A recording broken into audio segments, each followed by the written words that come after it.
I will. There we go. Okay, I am now unmuted and you can hear me. Welcome to the second game of the third day.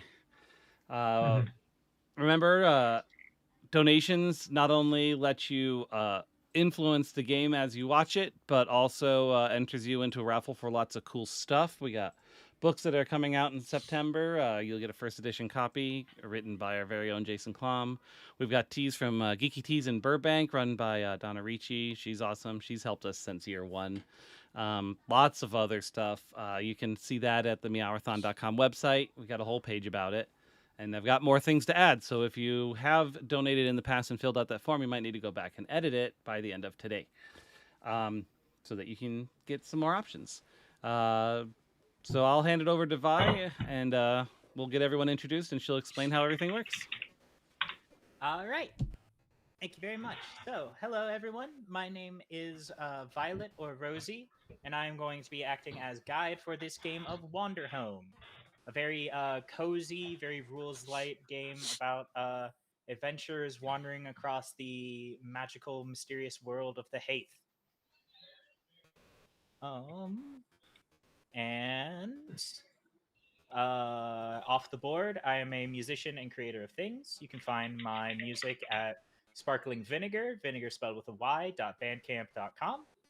And that's about it for me. I will now move it over to my lovely players so they can introduce themselves. All right. Well, if no one's going to step up to the plate, I'll just go ahead and do so. My name is Joseph or Joe. Uh,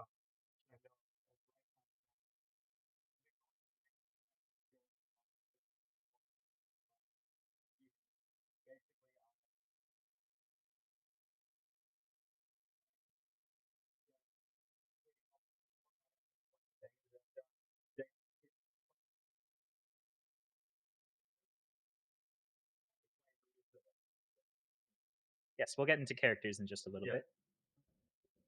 Excellent. I am Sasha Hall, and I am awake, some might argue. If you want to know more about me, then damn, I guess you'll have to watch the other VODs then. What a shame.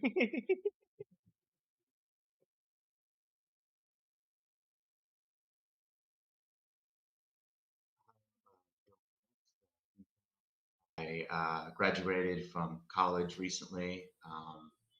Basically, it was in 3D design and VFX. So basically, like digital design stuff, like working with Photoshop, Maya, Illustrator, that kind of thing.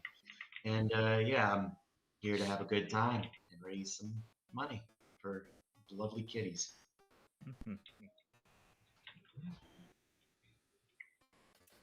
Hi, I am Nova. I am arguably a computer science student, and I'm just here to vibe, you know. Awesome.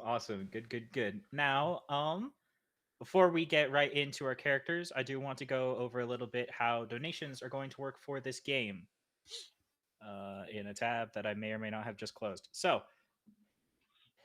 for people who want to donate, you can give $1 to give players a token. In Wanderhome, tokens are basically just ways that help you perform actions that might take a little bit more effort. That's really all they are. If you want to spend characters, if you want to spend $5, pardon me, you can send one of the characters in game a message from one of the many small and forgotten gods. In the world of Wanderhomes, the gods are kind of tiny creatures that go about and give messages to characters. How those messages will be delivered, I will get to in a second when we talk about characters.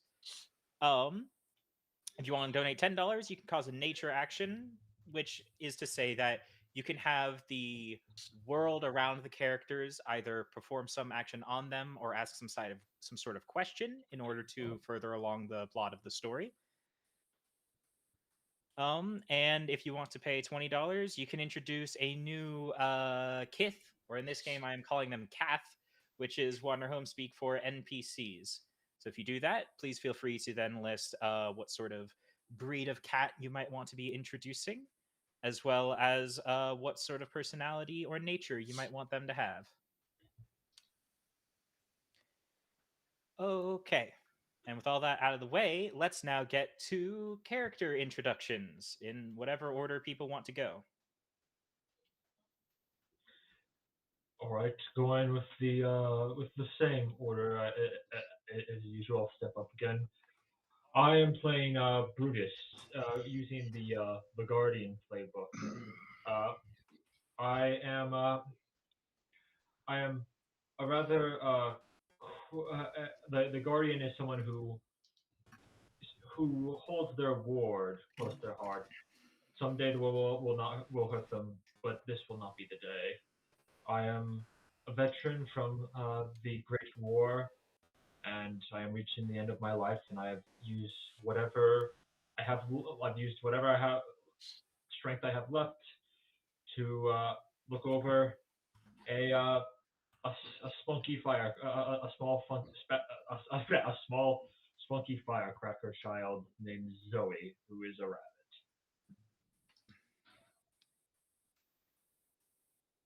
All right. Anyone else? I can go next. Mm-hmm. Oh, okay.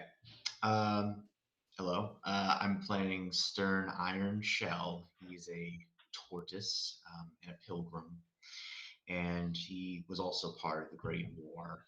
And he was basically like a healer during that time. Used his magical staff to heal as many people as possible. But over the years, the staff has waned in its power, and Stern's connection with the old and forgotten gods, essentially, he has lost real connections with them, and right now he's just a pilgrim wandering the world, trying to, I guess, find a meaning to his life before it ends. And I am an unnamed veteran of the war. I don't really have a name or indeed much of a personhood behind fighting for survival during the war. I am learning how or who I want to be. Mm-hmm. I'm playing Juno using the Firelight playbook. Juno is a nightingale who's going on her effectively trying to just journey and live her life through the small moments, help guide people throughout little, help light their paths. And hopefully in doing so, live her life in those smaller moments as well and find what purpose she wants to find from that. Mm-hmm. All right. And while I am going to be acting as guide off the table, I will also in-game be acting as guide through my own character, Rojova, the Rosy Maple Moth. Moths have a very special place in the world of Wanderhome in that they are usually used as messengers and deliverers to carry letters and parcels throughout the land of the Haith. Rojova is a rather special moth in that rather than being a normal-sized moth to deliver such, she is a fully sentient and sapient one who delivers letters from the small and forgotten gods to the people throughout the Haithland. And she will also be acting a little bit as guide for our players in game here. So, now that that's everyone settled, we're going to go ahead and begin play with the 4 quick questions that we always ask at the beginning of every game of Wanderhome. And for that first question, it is going to be, what sort of place did we just travel from?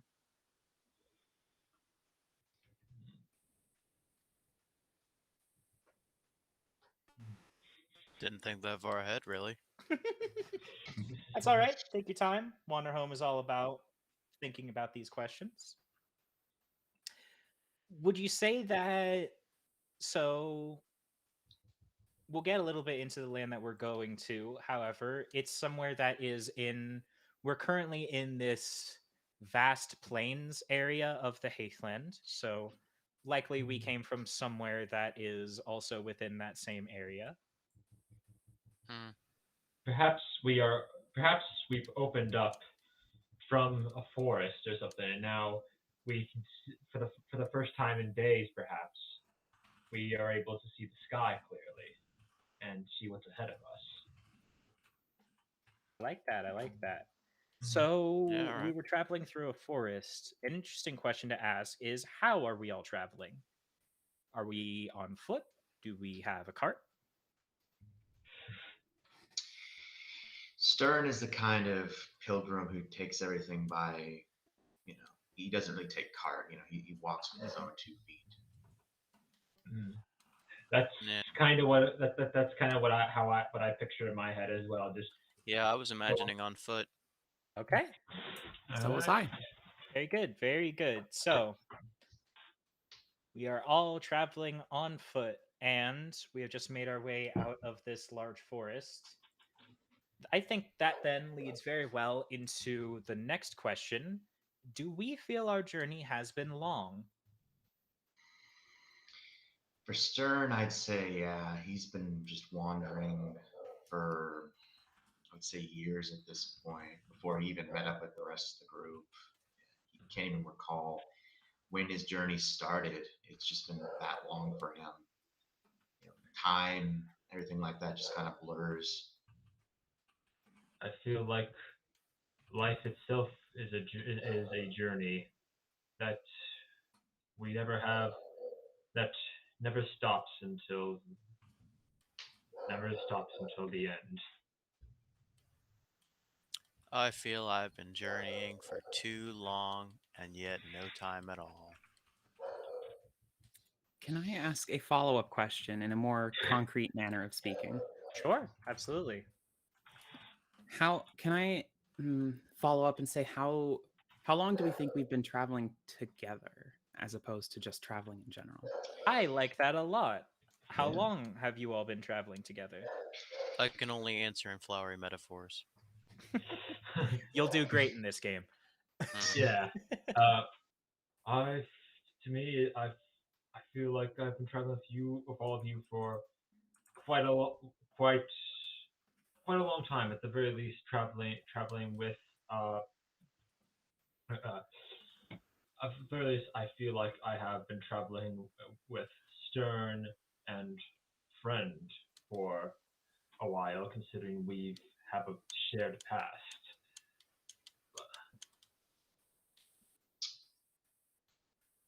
That's true. Within canon, it's entirely likely that Brutus and I have come from similar places.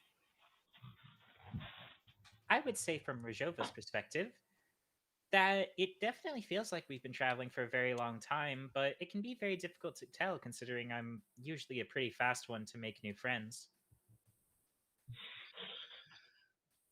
Honestly, as I was walking on the road, I saw my good friend Brutus and my unnamed friend here, and I can't really recall how long we've been together, but it has been quite a while. I've known At you. least a day. Maybe 2. It's been longer than that. Oh, I can assure you. I've had to keep up with Zoe's curriculum, so we are not just at the start. hmm. In that case, I suggest that maybe Juno had approached or had kind of the group may have existed somewhat before I did end up showing up, just because the especially because of the people who do share a past, and especially how Juno has Sure. particularly like doesn't have any particular strong, Sure, large sure. goals. Yes. Mm-hmm. All right, then. That leads us into our third question of traveling. Is there somewhere that anyone hopes to go? Somewhere else. Nowhere in particular. I just hope I can find someone to take care of Zoe once I pass.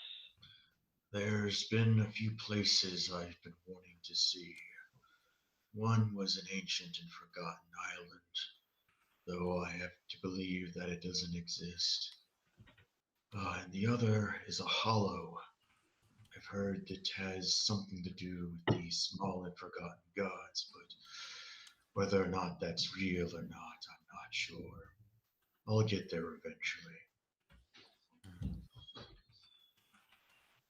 I would only like to travel where the road takes me, literal or otherwise.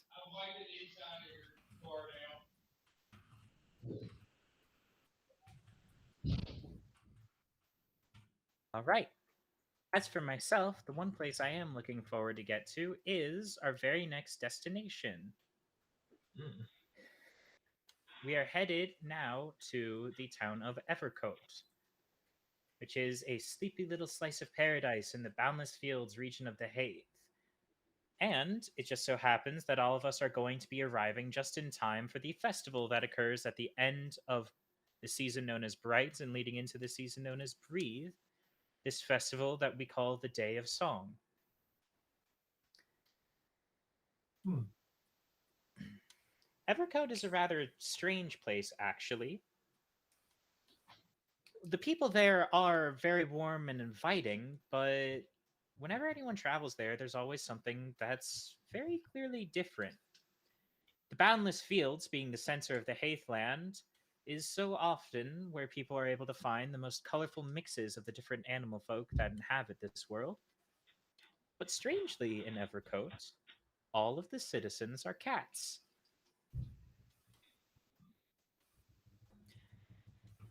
And with all that said, Gentrification. our last question that we ask ourselves silently in our heads: where is my home?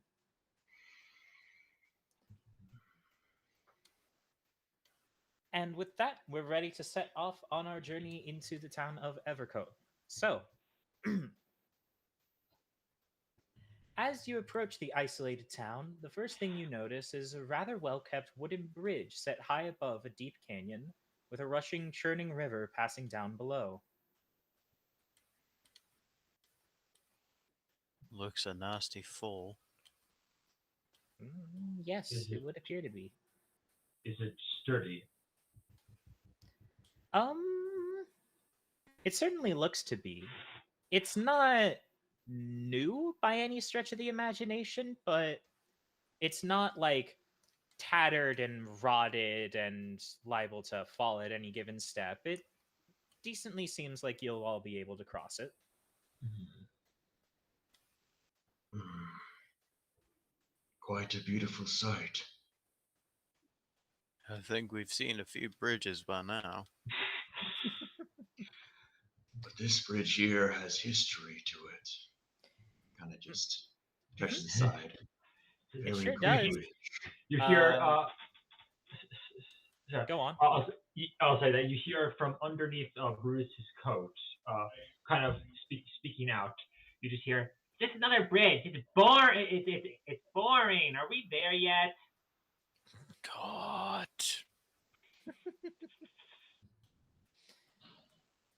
Yeah, you're right to say that this bridge has a lot of history.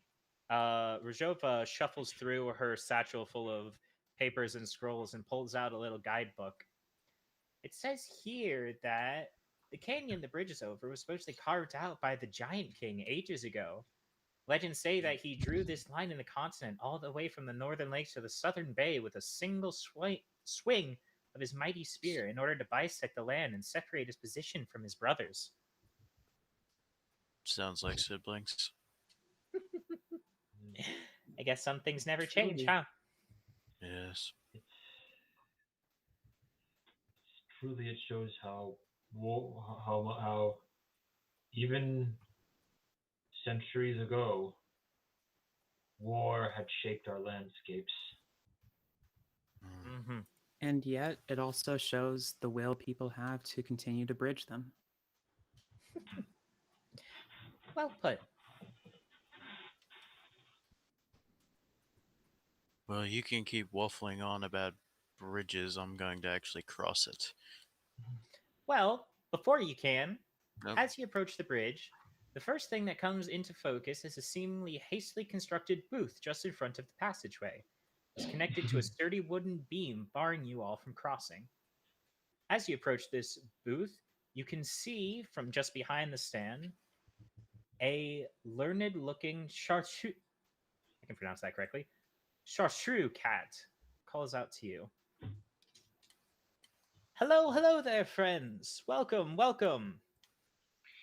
Greetings. We are travelers. May we pass? Sure, sure, sure. I can let people through. However, if you're coming in for the day of song, no one is allowed into Evercoat without first purchasing a mask for the upcoming festivities.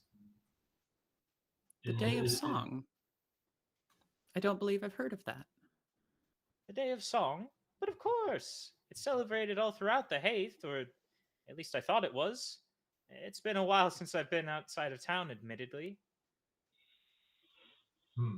It can mean different things to different parts of people in the Haithland, but here in Evercoat, it's a celebration of the old town and how it's become and grown into the new. Hmm, I see. what a joyous festivities. So That these does seem. masks that you have here, what types do you have? Oh, sure, sure. All numbers of which we've got ragdolls, Russian blues, we have Serengetis and snowshoes, cephalic, Turkish angoras, any sort I'm of cat you sensing can a imagine. theme. Hmm, Are they all cats? That's right. what beautiful masks. I'm going to take a minute to figure out which one I want here. Sure, sure, sure. You just hear again from under Bruce's cloak. You just hear, it's like, are there games and rides and other things to do? Why, of course, young one. All sorts of things. There's plenty of games to play at the stalls, and the Day of Song doesn't get its name from nowhere, you know. There's going to be all sorts of performances starting up tomorrow.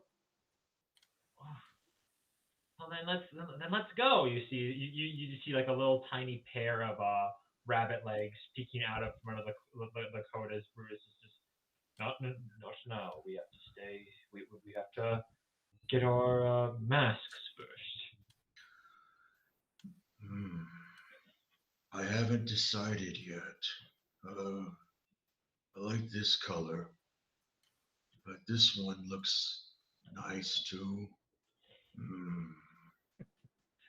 Brutus, what do you think would look better on me? I think something.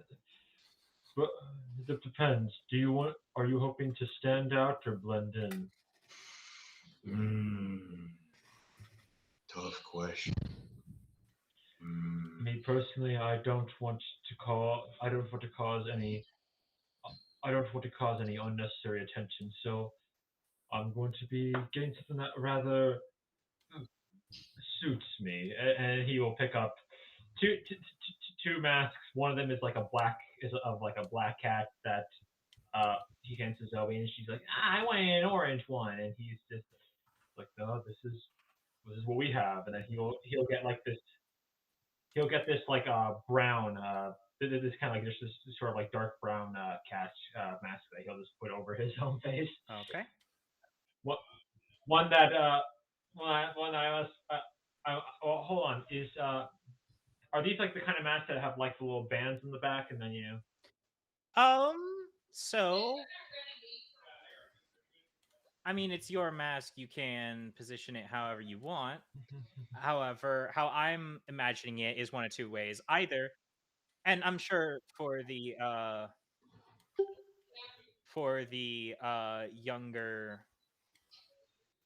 younger ones like Zoe, I'm sure they're probably much more very simple, like you're imagining, a very straightforward mask with like a elastic band or two strings to tie in the back. Mm. For more of the older folks, it might be more elaborate. There might be like actual bits that hold on to the bridge of your nose. There might even be for sale a little bit of like minor adhesive to keep them in place if you wish to wear them. Okay. But it wouldn't be. Would it be like a full on, just like covers your whole head? A la No, it is Scooby-Doo? specifically, think of like a masquerade ball mask. It's All right. covering very specifically just like the area over your eyes, maybe a little bit above We're or not below. But luchadors. yeah, precisely. Yeah. Right. What if we were? Honestly, I'd be down for that. Yeah. But okay. I just need. Yeah. So that's covering up the eyes. I just need to know if like my nose is just making the mask stick out. Right. I don't necessarily think it would be, unless you want it to be. I'm not going to tell you how to wear it. I think I'll wear this purple one here. It's calling to me.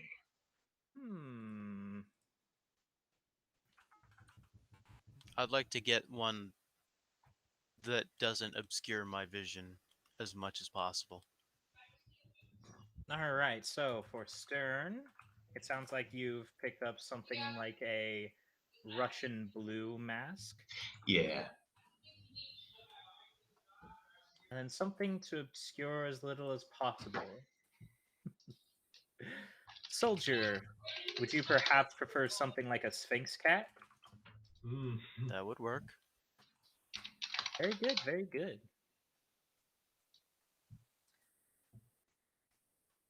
All right. Jova will also take her time looking through things.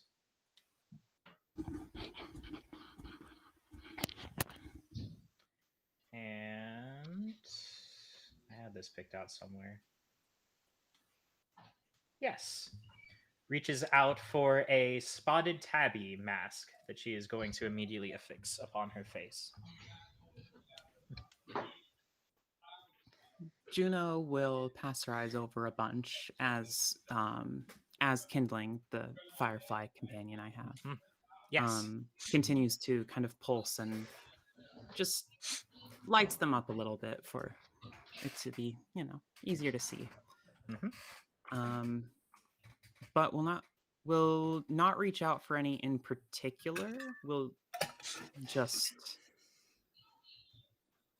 see which one I happen upon. Just going random, are we? Effectively.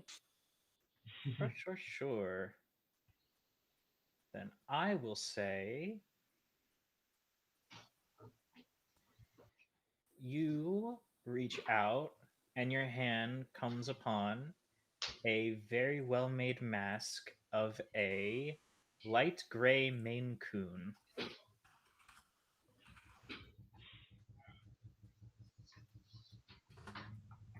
How pleasant. We all look very lovely. I'm sure we do. Yes, you all do. And I'm sure you'll all look just as good during tomorrow's festivities. Now So then, if the festivities start tomorrow, why do we need the masks now? well, it's already rather late, isn't it? I'm assuming you're going to be spending the night. You never actually established a time. Cool. So we don't know. We have now. It's noon. It is true. It's noon in real life. It is, I will say, early to mid-evening is the current time it is when you approach Evercoat. Okay. Can you guys hear me, by the way? I lost connection real quick. Mm-hmm. Yep. Okay. Yeah, all right. Well then, should we? It's like I guess first things on the first thing on the agenda, we should probably find a place to stay because it I seems agree. Shelter, yes. Well, Rojova speaks up. I know that the people of Evercote are very inviting, but if I'm perfectly honest, one of the main reasons I wanted to come here was to meet up with one of my old friends, Sal. I've heard that she's become an innkeeper in this town. perhaps Sounds Oh, well, let us go convenient. find Miss Sala. yes, that is a very convenient objective. So let us. All right, all right. So Matthew then, McConaughey.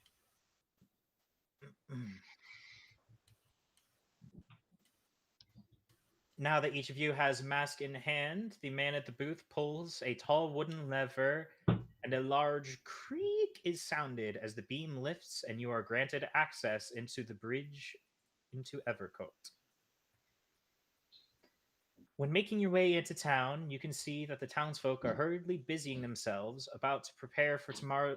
Hurriedly busying themselves about to prepare for tomorrow's festivities. Colorful streamers of gold, green, and purple decorate the tops of every home and crisscross wildly overhead. A great number of canvas booths are being erected to line every single street side, getting ready to house numerous games and little specialty shops. And that's to say nothing of the many, many food stalls that you can see. Every single carnival delicacy, battered, fried, frozen, grilled, or covered in chocolate and powdered sugar. You can already feel your mouth starting to water just at the promise of so many delicious morsels tomorrow. But even more numerous than the stalls are the many, many stages set up for so many performances tomorrow. Some are big and grand presentations with bells and whistles and glowing signs, while some are little more than a slat of wood for a performer to stand on. But atop each one is another furry feline preparing themselves. Musicians give their instruments another quick tune up and check to make sure their sound is loud enough for passerby, but not so loud to disrupt the whole town. Acrobats and stunt cats are doing slow and methodical practice runs through their shows. And somewhere at the edge of town, an intricately dressed calico is rehearsing fair magic act while trying to make sure that the small and forgotten god remains hidden up their sleeve. So, you all can do as you said you wanted to and follow Rojova immediately to the inn. However, if you want to, you are also able to explore the town a little bit the day before festivities start, if you wish.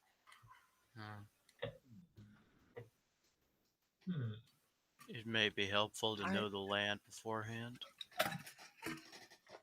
I'm rather I know. tired, but if all of you wish to look around, I can manage. I want to see stuff. He just looks at. It'll keep it. Hopefully, Bruce will look under say. Hopefully, she'll wear herself out by the time we're done, and we can get to bed immediately. I would certainly enjoy getting to see the rest of the town. Sure thing. Okay then.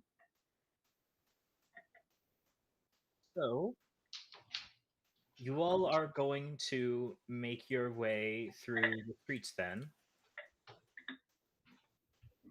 As you're doing so, I want each of you to describe one thing that catches your interest.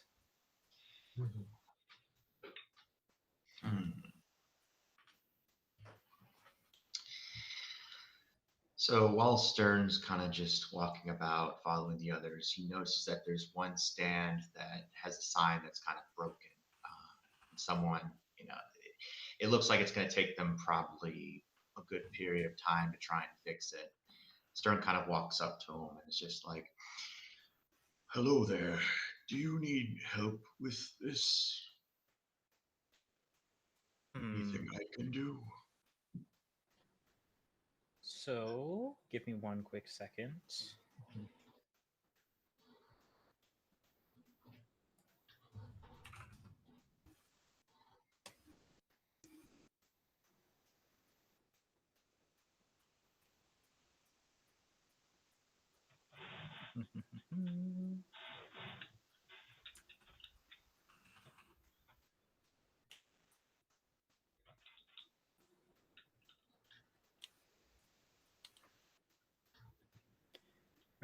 Right. Okay, so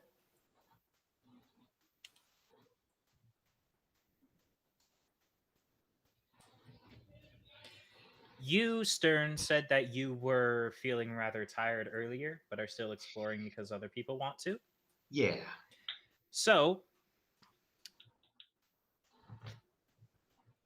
you come up to this. What did you say? It was like a little stand. It was like a broken sign. It's like, maybe when they were putting it up, there was an accident Sure.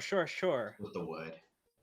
As you do, you approach a nervous-looking young Siamese man who quickly readjusts his glasses and says, "Oh, I mean, we can probably get it handled ourselves, but if you would like to help, it would be greatly appreciated." Of course, during the war, I had to do a lot of fixing, so this shouldn't be too hard. And so I got a token from the donation. That is and correct. I'm So- going to use that token to use my staff to kind of fix it, because it's not just I can picture it like not just healing people, right. but like objects as well. All right, so that means you are spending a token to provide a solution for an aspect of a material or immediate problem, which in this case would be the sign. I think that's very good. I will say, though, you did spend a token for that you gained from donation. I will give you the same token back since you have inconvenienced yourself to help someone else. Yeah. Heck yeah. And that's 0. That certainly tired me out. But it was worth it. You just stood there and pointing your staff at something.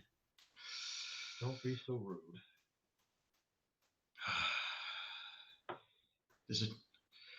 Did I do a good job? Yes, yes, my old friend. It looks good as new.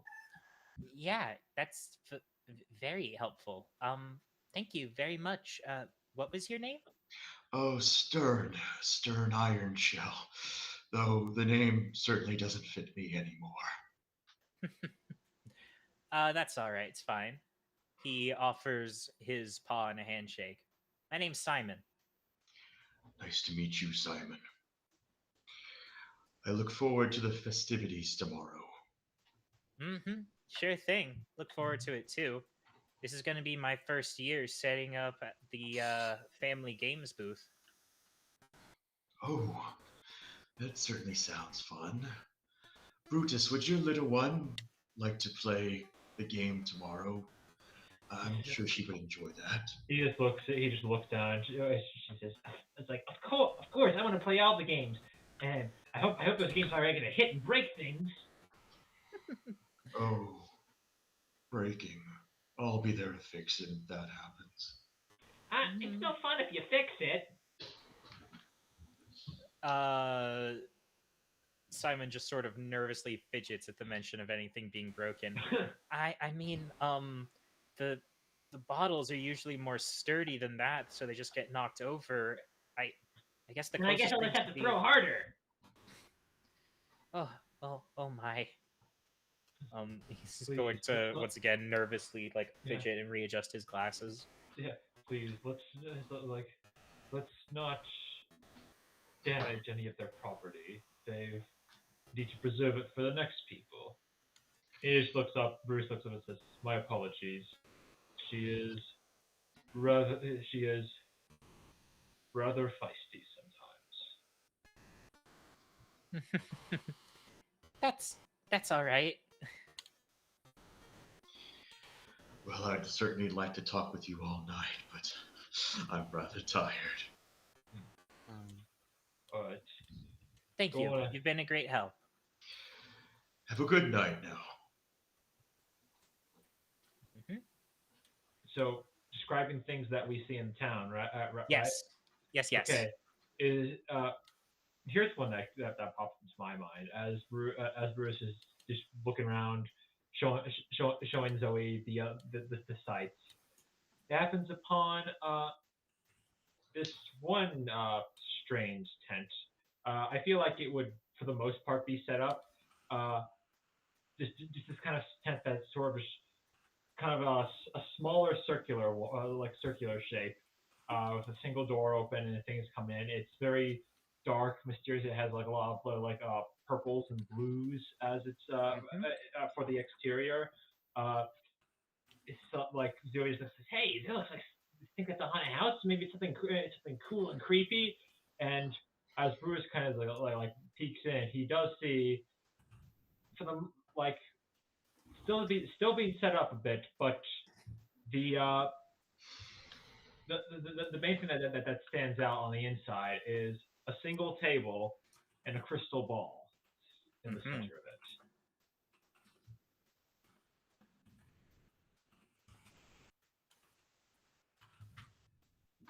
All right. Then, as you pull aside that curtain and step in, you can then see from somewhere in the back of the tent. Actually, no. As you're Okay. peeking in and looking in, the tent does seem to be empty apart from the table and crystal ball. As you are looking in, you can hear a wise and delicate voice speak up from behind you. Is there anything I can help you two with? And immediately, like Brutus, Brutus turns around, shield out front. Uh, as Zoe, like you can see her ears kind of hanging out from the side. She's kind of peeking around the shield and says, "Oh, sorry, it's a bit of an old habit. It's like I was just curious, or I was curious what kind of services you'll be offering tomorrow in this location."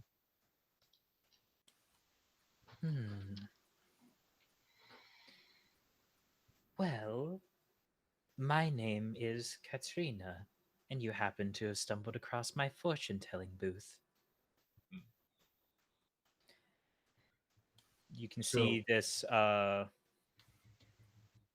not like withering away, but fairly wizened and old black Bombay cat strides into the tent in front of you and takes her seat at the other side of the crystal ball.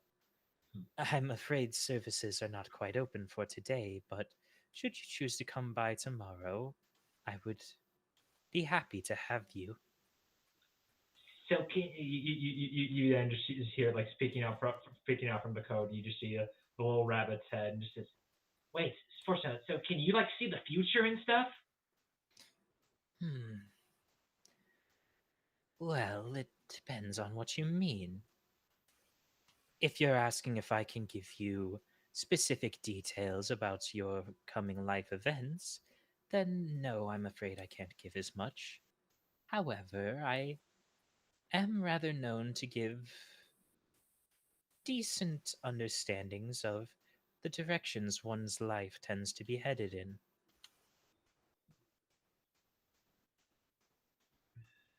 He will. Thank you very much. We may be paying a visit tomorrow. And as they're exiting, like Zoe just kind of looks and says, "What does he mean by? What does she mean by any of that?" And says, "I think it's all a bit of a trick of the mind. It's vague enough she'll tell us something vague enough, so we'll be able to associate with things that happen or have happened. It's all performance, but if you really want to go see it, then..." He kind of looks back at it for just a second. Clearly, something about it still draws him, despite his skepticism. One second.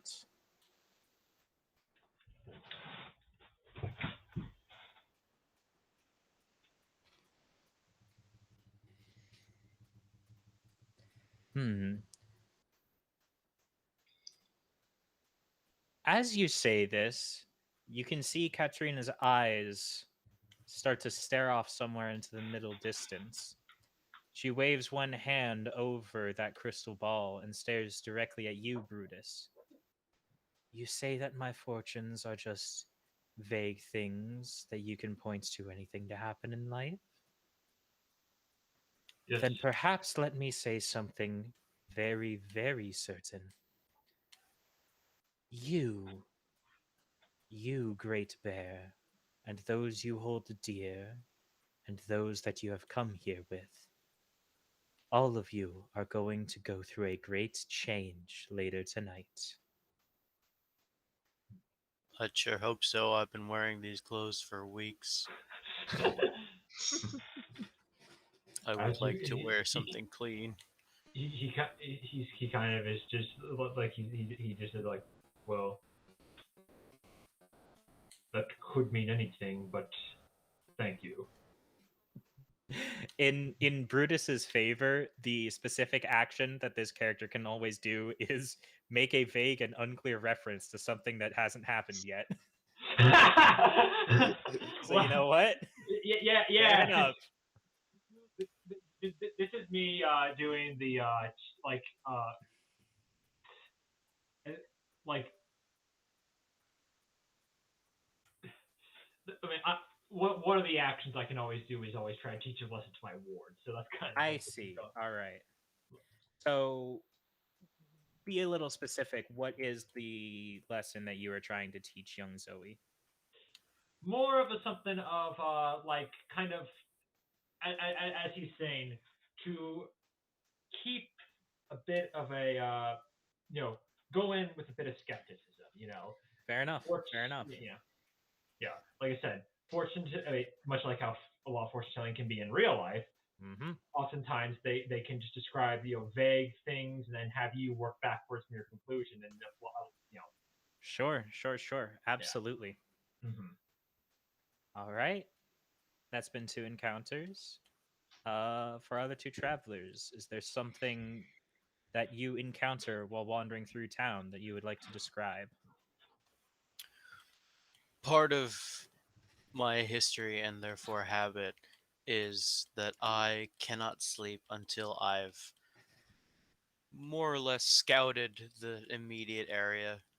This manifests sometimes as wandering around camp when everyone else has gone to bed. But one thing I notice about this particular town, I suppose, is that the way that all the decorations have been set up, all the booths and the general layout is very circular, and I believe intentionally so. Paths loop back on themselves and double back. It's very much easy to think you're going one direction when really you're being routed through the entire festival several times. Mm-hmm.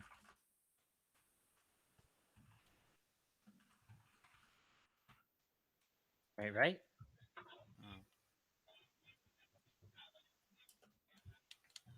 Mm. Okay. Oh, was that it for that encounter? That's all Was I that got. it? That's all you've Yeah. noticed? Okay, that's fine. It's perfectly valid that you notice something more about the land and its layout rather than just the people inhabiting it. I will say, actually,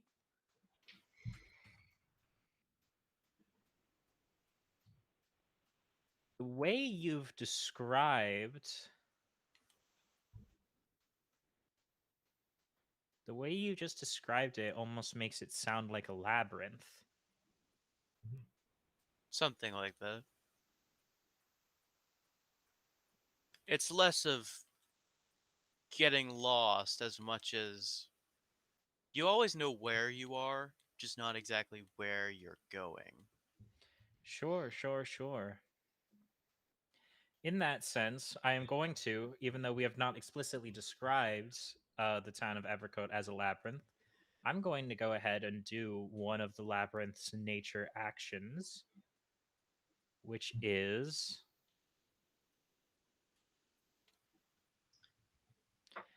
you are presented with 2 options, neither of which is correct.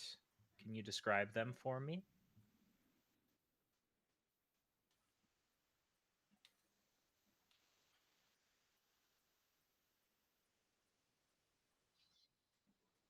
Huh. Hmm. Two options, neither is correct. That is. That's a bit much. I can try to help you out with that. Yeah, I've got nothing with that. Sure. Because I could think of a forking path, but even then, directional choices Sure. are rarely often correct. I guess then. Here's the question then. And this is going to be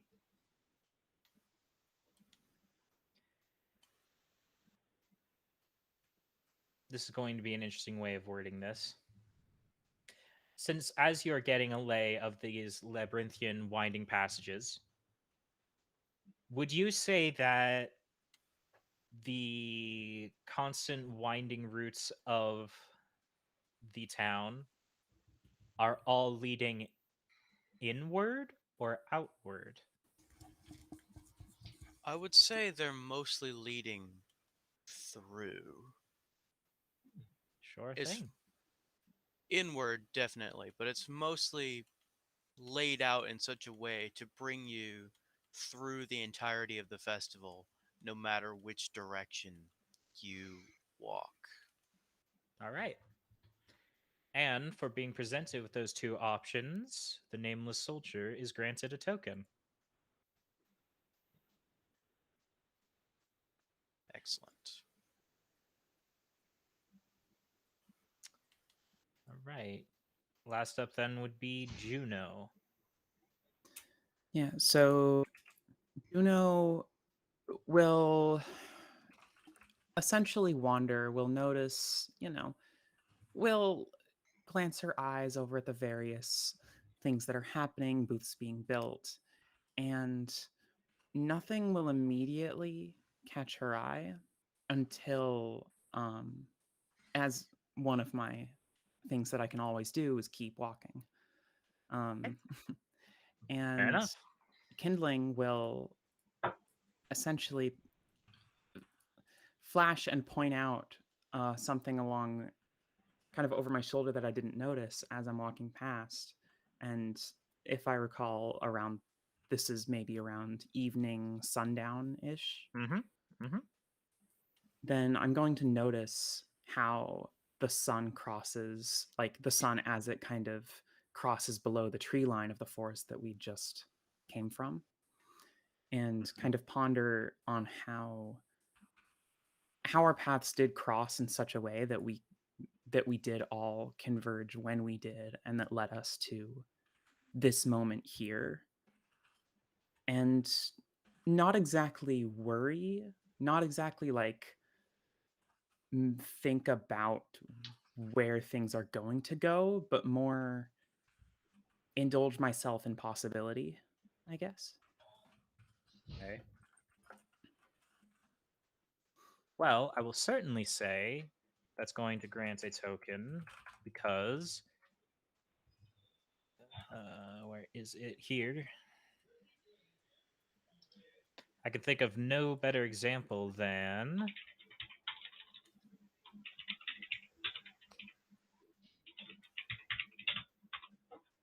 that being, which one is it? Taking a moment to bask in the grandeur of the world and describing it to the table. I think you did that very well. So you can have a token.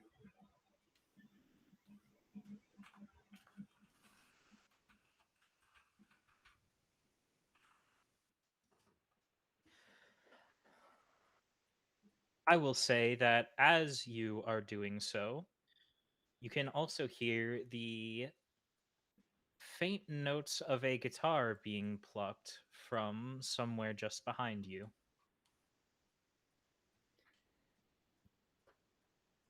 I guess I'll glance back.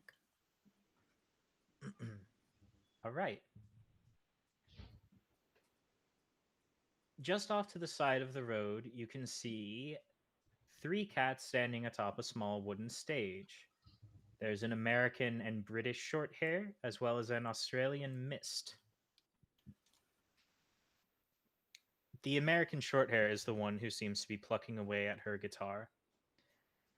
and she's just sort of keeping herself very centered on that one action. However, behind her, the British Shorthair and Australian Mist are in a not heated, but I'm not going to say an argument, maybe just a bit of a squabble, as one of them, the British Shorthair, speaks up. Oh, come on, Oz. We've already discussed this. You can't be flying around and doing your usual acts for tonight. Not considering the current state of things. And the Australian Miss speaks up. Oh, but it's not going to cause any great damage to me, is it? I swear, I can still go through my routine. And as they continue like that, the American Shorthair stops her plucking. Oz, please, we've been over this. You need to take care of yourself.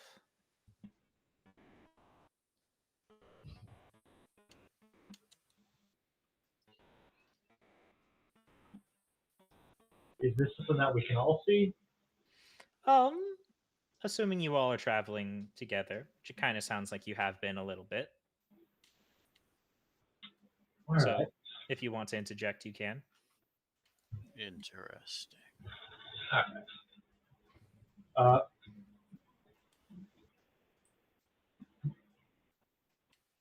Brutus, kind of at first, doesn't really want to, doesn't want to draw too much attention to himself, but his good-hearted nature just can't help, and he walks over and just says, "Excuse me, is there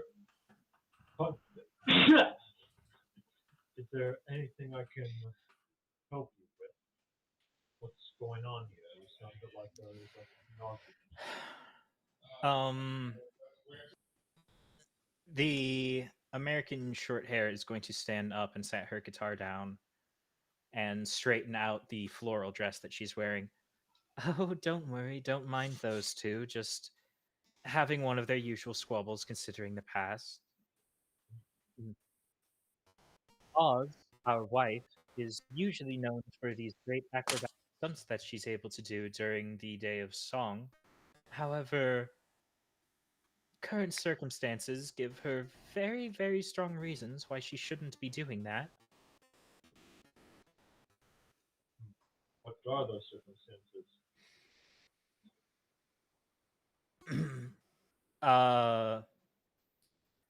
She's going to immediately get very nervous at that question and say, "Oh, well, I mean, and then the British short hair behind her is going to speak up.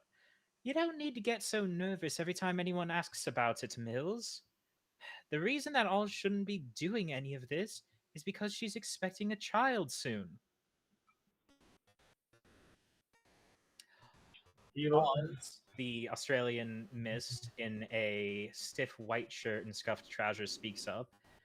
But it's only very soon. It's not like doing any of this is gonna hurt the tyke before he's born, is it?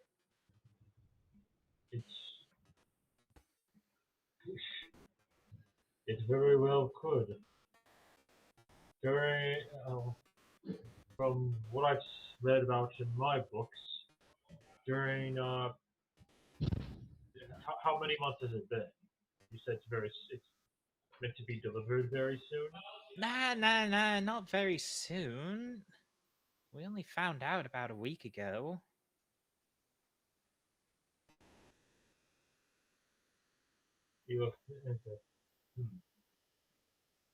Just how far are these stunts gonna go? Oz speaks up. Oh, it's nothing I haven't done a million times before, it isn't. And the British short hair speaks up. It's going to be very dangerous. You're doing flips. You're doing all of these difficult tricks. There's a ring of fire involved at one point. It's dangerous. Oh, Agatha. It honestly does sounds like I have to agree with your partners here. I know, I know that, I know that what when you're caring for another, you have to be a lot more careful, a lot more steady when it comes to because if you do something reckless, you're going to be putting them in that danger as well. Hmm. Okay. Excuse me. I think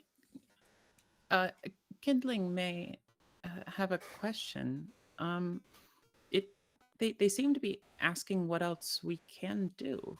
If there are possibly, other possibilities, other ways that you can perform without endangering your unborn. Other ways? Such as what? Well, I don't know, but there are plenty of ways to. There are plenty of other kinds of performance arts that don't necessarily cause this much risk. At that, Mills, the guitarist, will speak up. I've told you this 1,000 times, Oz. It would be very simple and very meaningful to me if you just help sing along with all of the songs that me and Agatha are going to be performing. And Oz kind of very sheepishly scratches the back of her head. I mean, you know why I don't do that. It's not like the crowd's gonna like my voice and all that. Not compared to you and Ag. And Agatha will gently put her arm around Oz and say, "Come on, it's not about any of that. It's about the three of us being together. Doesn't that matter a little bit more?" Yeah, I suppose so. Thank y'all for that. Very helpful. No problem. It's always good to have someone a, to have an unbiased third party come in and settle and see see how we can settle our differences. Let us know when they get here. Sure thing. Whatever you decide on, I am a healer by trade. I can come and help you or whatever it is that you might need. Yes, sure thing. Thank you very much. Now then, companions, I'm very tired. Mm-hmm. Yes, I've noticed. I think that's a good thing. So, does that mean everyone is going to be heading back to the inn? Mm. Yep. Having wandered the grounds and become fairly familiar with the surrounding area, being more or less safe, I do believe I can sleep now. Okay. So, as all of you wander in towards the center of town and make your way towards the inn, when you first come in, when you first walk through the door, you can Oh, see like an that. inn. Yeah, we come in the inn. Ba-da-ba-ba. Why do I do that sting? That's incorrect. Um, Then you as you Seinfeld theme. as you enter the inn, you can see your friend Rajova standing near the counter and bar in the back, as she is happily chatting away with. Where did I put her information? Yes, with a young California Spangled cat. The two are already in the midst of a very long conversation, idly chatting and laughing along as old friends do whenever they meet up. However, you can notice something odd about the look on Rajova's face. She does seem to be enjoying her conversation with Sal, but there's a certain waveriness in her smile. She's simultaneously overflowing with joy, but also shaking with something that seems a little more than just nerves.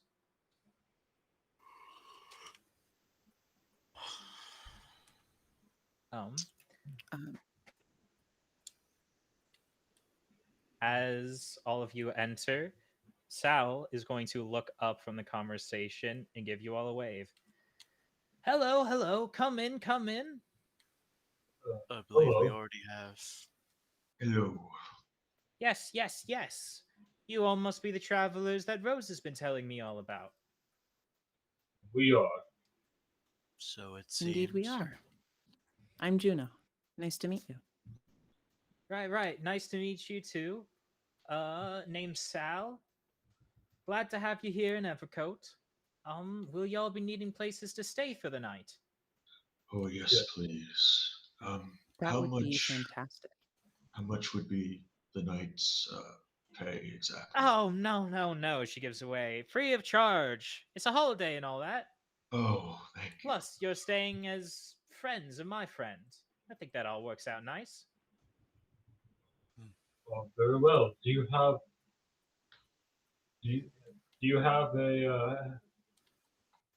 you have room set up for each of us?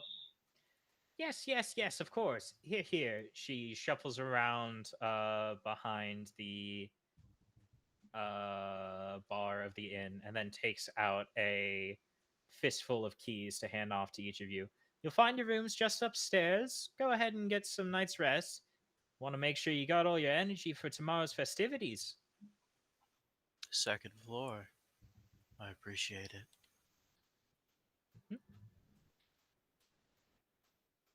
Thank you very much. This is for your hospitality here. Mhm.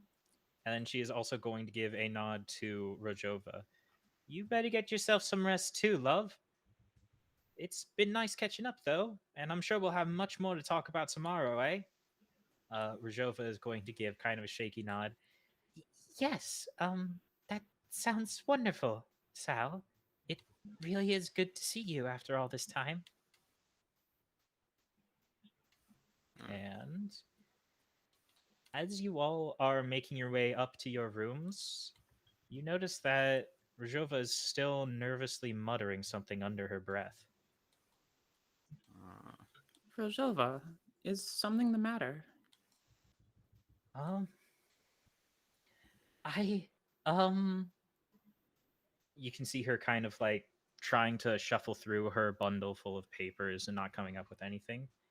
I, I guess The, I've been traveling for a lot longer than I thought I had, and it must be doing some things to my memory.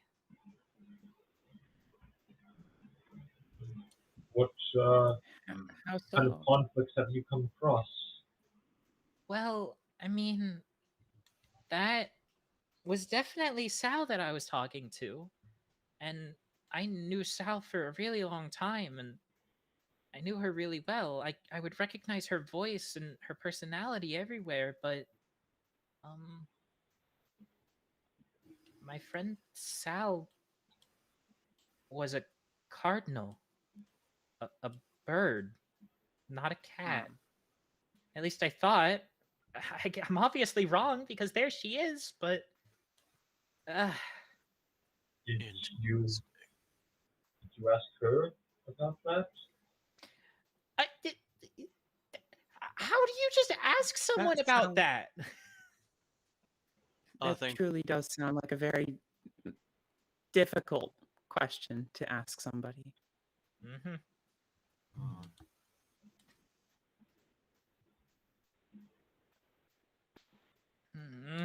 Whatever. It's definitely just something weird going on with my memory. I'm sure things will be fine if I just sleep it off. yes, Or perhaps. if they are, Can I? What was that? I was going to ask, can I have kindling use their action as a luminescent gift? not using the action like shed light on the shadows of the world, but as specifically in this sense to maybe grant Rojova some comfort at least until, well, until we figure out what might or might not be going on. Okay. Can you? That makes a lot of sense from like the sort of meaning of the action that you're using, but can you describe like the literal physical action that kindling is doing? If it's just See, like the action itself, I'm imagining, is that they'd fly up to,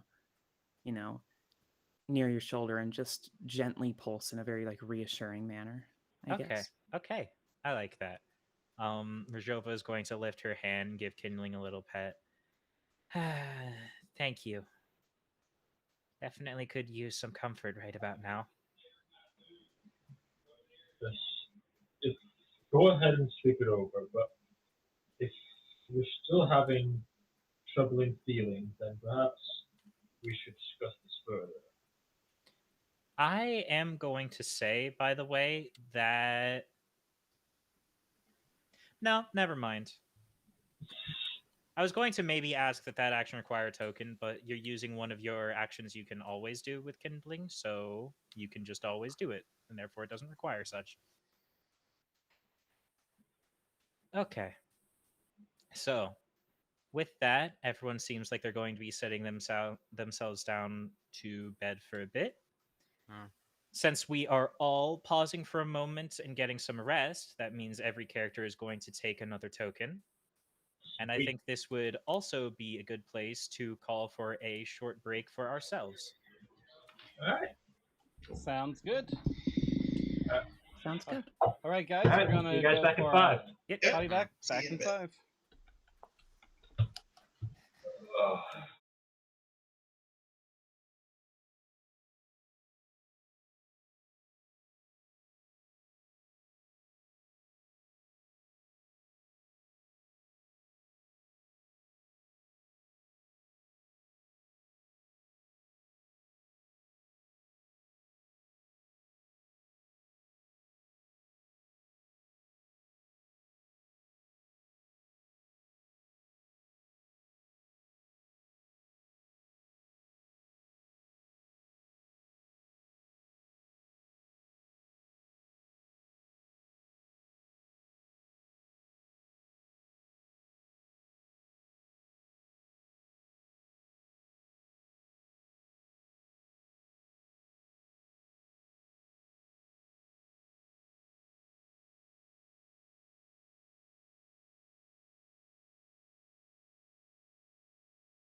We love you too, Bernie. Thank you for the donation. That's amazing.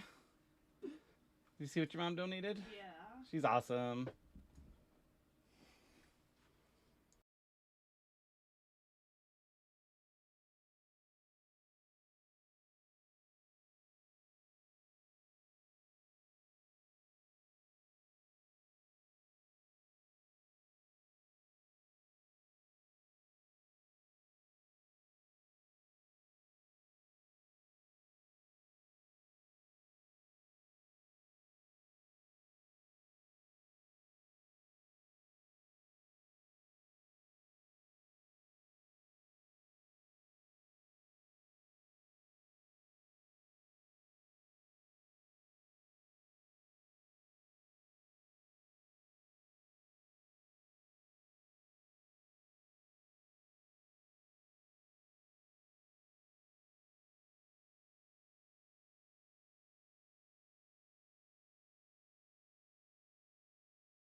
All right.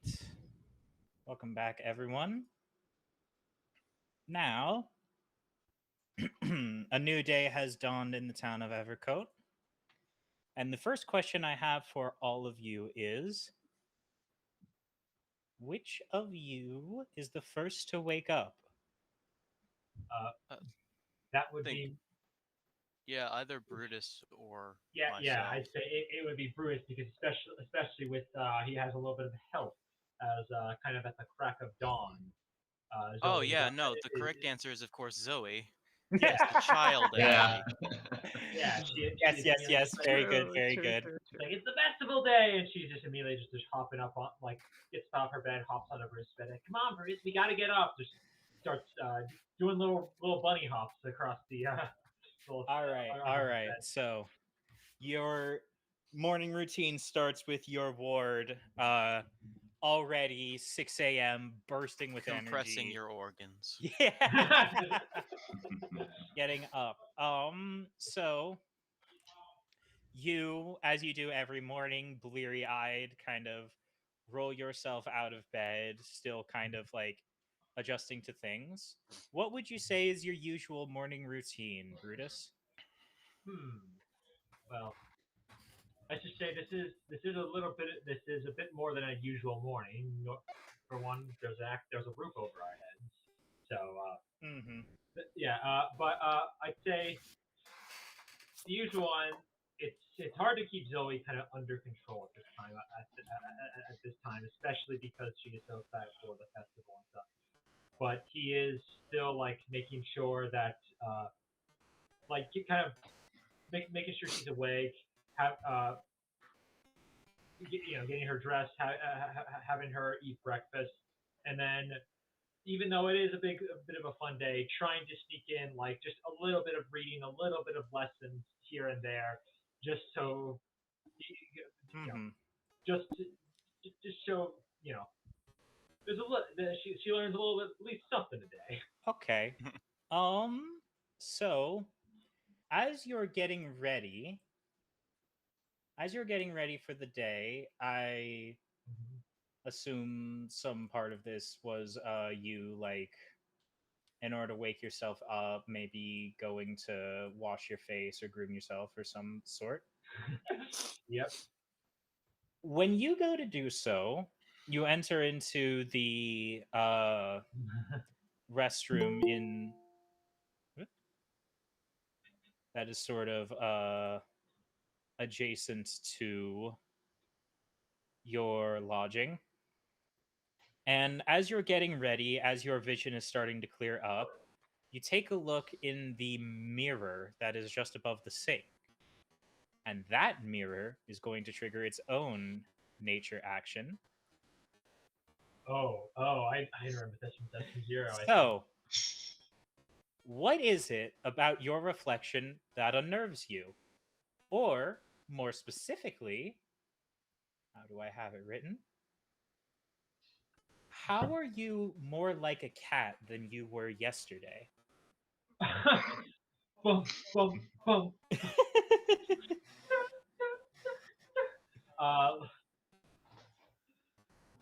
Oh my god. I had to take a second to process that. Sure. By all means. And for the record, everyone else here at the table can be pondering that same question. Yeah. So,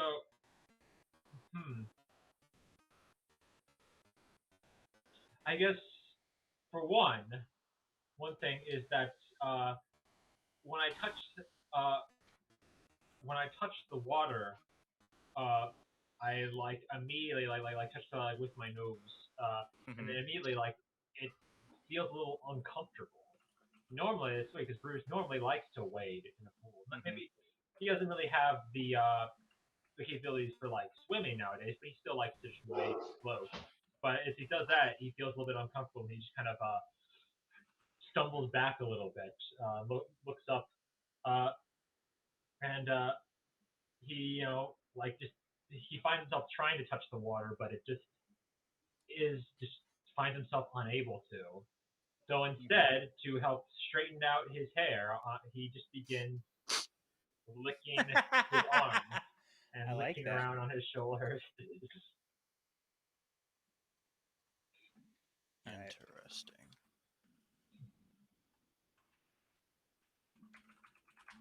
Interesting, interesting. Now, Brutus, you also happen to have a ward with you. Yeah. So that question is going to also have to be asked. How does Zoe now more resemble a cat? Well, I think for one, maybe She already woke him up at ass o'clock in the morning. Yeah. Yeah, but that's just business as usual. So now, how is she actually? I'll say, yeah, it's like she is like a bit more. I mean, just due to her smaller stature, she is like while Bruce is kind of staying behind the sink and cleaning stuff up, she is one who just kind of jumps up onto the sink. And I think the part of her that's part of her while Bruce is still kind of reacting, she is getting a little bit thirsty. So she has instead put her as the faucet is still running. You know, there are faucets in this world, right? Yep. We have basic plumbing. Go on. Yeah. All right. Yeah. She will she'll like peek her head under the faucet and just sort of just start drinking from the water. And yeah. Oh, I guess another thing that's could be slightly something that looks a bit weird to her. She's a lot, which basically those rabbits have their ears down. However, today the ears are up, and she's like, "Hey, why are my ears up?" And it's like, she just kind of is looking around and just sort of scratching a bit, and he just looks at this. Would you say that her ears are maybe a little shorter than they normally would be?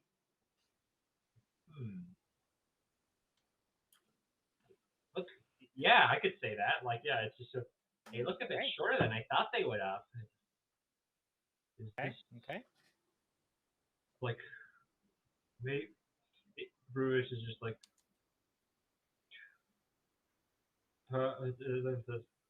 perhaps we are just still hallucinating in the morning. And she's like, or what if this is that change that the fortune teller talked about?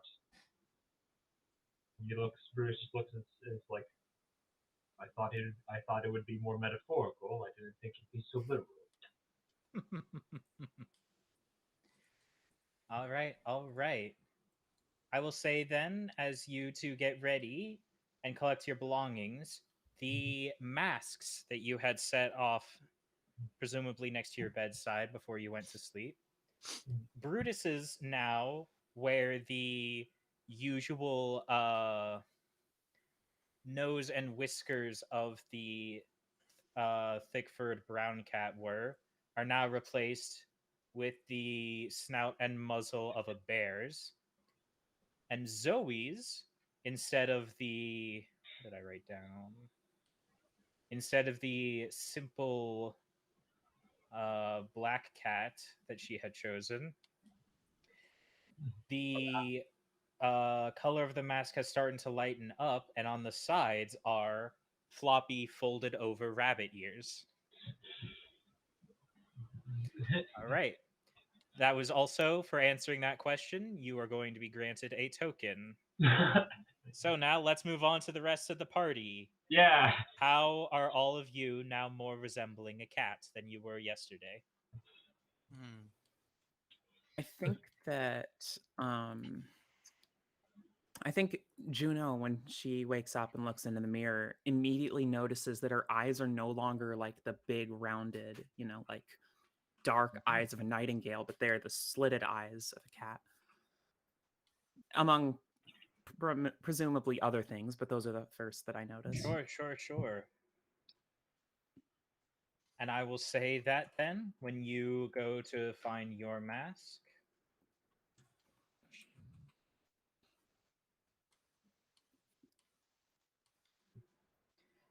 when you go to get your mask, as opposed to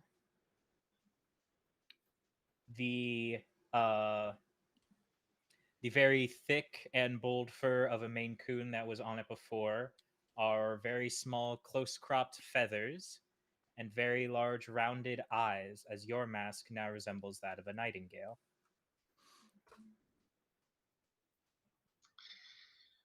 For Stern, usually it takes him a while to get out of bed. For one, he's got a shell and things like that, but it's all cracked up because of the war, so it's even harder for him. Usually takes about You half got an to build hour. up momentum.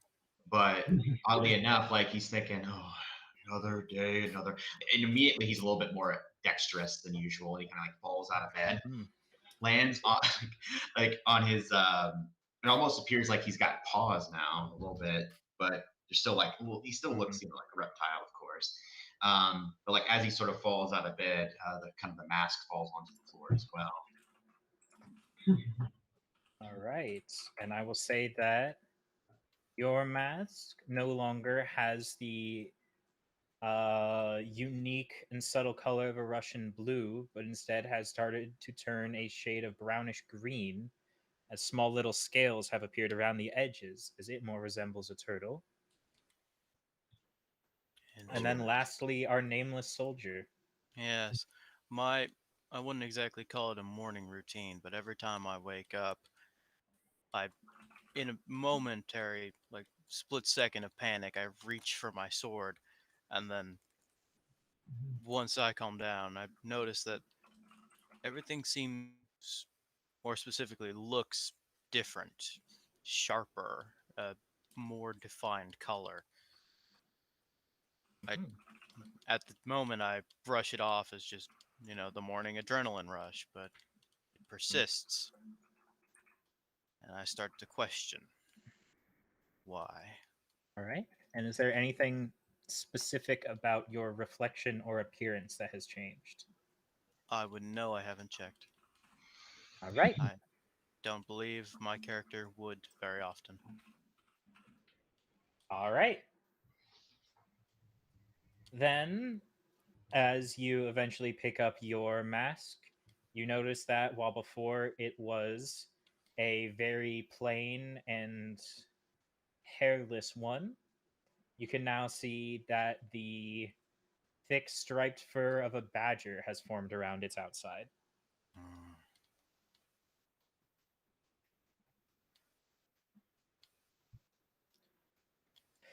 Curious. All right. So then, are all of you going to be meeting up in the common area of the inn that morning? I think that's Yeah. As opposed to climbing out the window? Hey man, your character. I guess I mean, one of us is a nightingale for now. It just well, yeah, That's arguable. that's arguable. Yeah.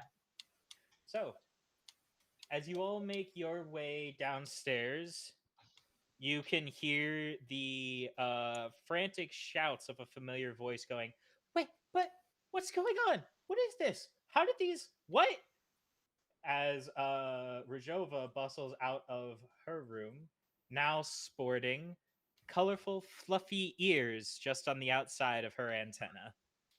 that's new. Oh, that's very They're like are adorable. they like at the ends of the antenna? No. Just antenna go here, cat ears go here. Okay. Oh, Okay. Brutus looks and just says, "I think I might know of what happened to your friend." What? You mean? Wait, hold on. Rajova is then going to hurry downstairs to the common room where a few other of you have gathered and take notice that indeed Sal behind the bar getting things ready to sort of cleaning up things before she herself goes out to participate herself in the day of song. Happens to be sporting a bright red mask with many feathers that is sporting a orange beak at the end. This worries me a bit. Perhaps this is a curse. Sorry, you said a curse? What exactly would be a curse? It appears that our physical forms have all changed over. Oh, I see what's going on here. Y'all didn't ask Victor about things of the Day of Song when you answered Evercoat, now did you? What?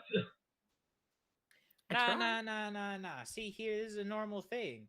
This is the difference. Remember, the Day of Song is to celebrate old Evercoat. That's why we all wear the masks. We're celebrating the people we were before we came in.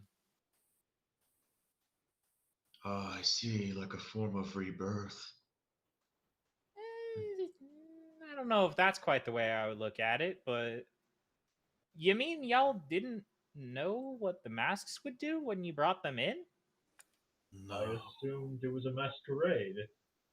Festivities and all that. It is. We are wearing faces of, at the very least, people we aren't anymore. Hmm. I see. So aside from changing, I assume there's no other side effects. Nope. You'll still be yourselves, just you'll start to look more in line with new Evercoat. Though, don't worry if you don't like the changes. They wear off for anyone who leaves town after the Day of Song. Oh, I see. I think I'll be fine like this. Okay. As long as it's only temporary. Well, only temporary if you want it to be, but that's a lot of difficult talk for later. For now, I think it's about time y'all can get yourselves ready and hopefully enjoy the festivities for the day.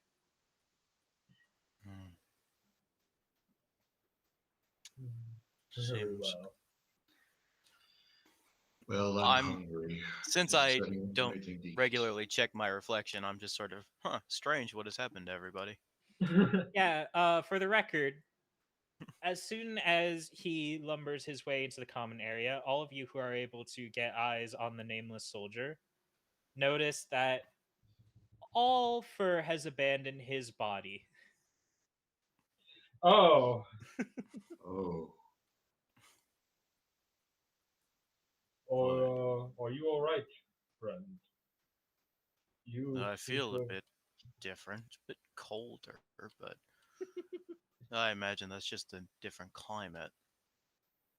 It appears you've undergone the most drastic change of us all. Yeah, the Sphinx mask will do that to you. I see. Was Pun very much intended. Okay. Well, I don't appear to have any. I sort of test my limbs.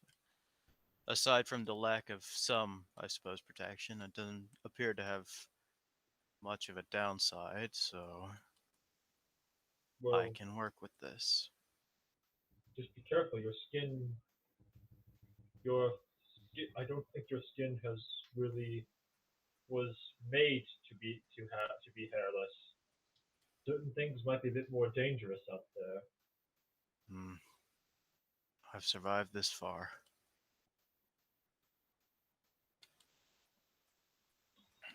It comes for us all.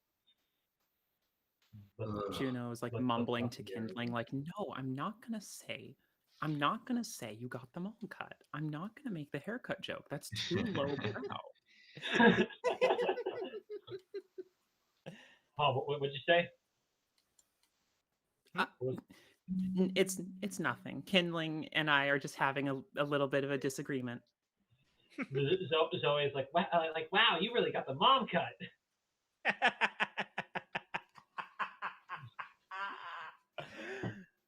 Brutus, what are your opinions on corporal punishment? He just looks at this. I don't believe we should hit children. They are smaller than us, and we are a bit too big for that. Unfair for us to use our power like Very well. I will refrain. Before we head out for today, I'm rather hungry. Do any of you want anything? Yes, that does sound quite nice, actually. Yes, I certainly hope I certainly hope my diet hasn't changed. Does this inn have a breakfast bar? Perhaps with the cereal dispensers. I love those. Oh yes, those Holiday Inn cinnamon rolls are always the best. Or perhaps the pinnacle of breakfast food, Texas-shaped waffles. Does that Well- imply Oh, yeah, Texas exists in this canon? Oh, I forgot y'all are northern. Texas-shaped waffles are great. Oh no, don't worry. I got Yeah. family down there. I know about Texas shaped waffles. Dang. No, I get it. I said that I gotta look out if I'm ever in Texas. You know, Yeah, plane no, they're crash or something. fantastic. Is it the Okay, Texas so- shape itself that grants improved flavor to the waffle? Functionally, yes. Or is it more of like a correlation type relationship? It's, you know those waffle irons that seem to only exist in hotels? Okay, more Yeah. does not need to be said. I understand now. Yeah. Genuinely, I've tried to find one. I can't. It's like they don't exist outside of there. And it's one of those, but in the shape of Texas, and it's fantastic. Huh. All right. Well, we don't usually offer people much in the mornings besides some, simple food, some eggs and sausages. Not exactly much to sustain folk, but enough to get them awake. If you're looking for something more filling, I'm sure there's going to be plenty to eat once the festivities start in full swing. Well, a good breakfast is what's needed to start the day. It is the most Indeed. important meal, after all. Do you have any porridge? Or Don't have coffee. any real good teeth. Something Sure. I think horseshoe. I can make something up like that. Here. And she rummages through things behind her and sets a small pot on a stove to start cooking porridge for the old. I was going to say turtle. For the recently Prussian blue cat. Hmm.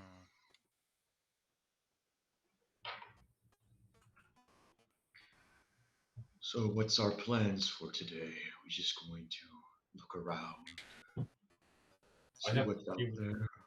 I have Well, I- since our disfigurement is temporary, I suppose it couldn't hurt to play along for a day.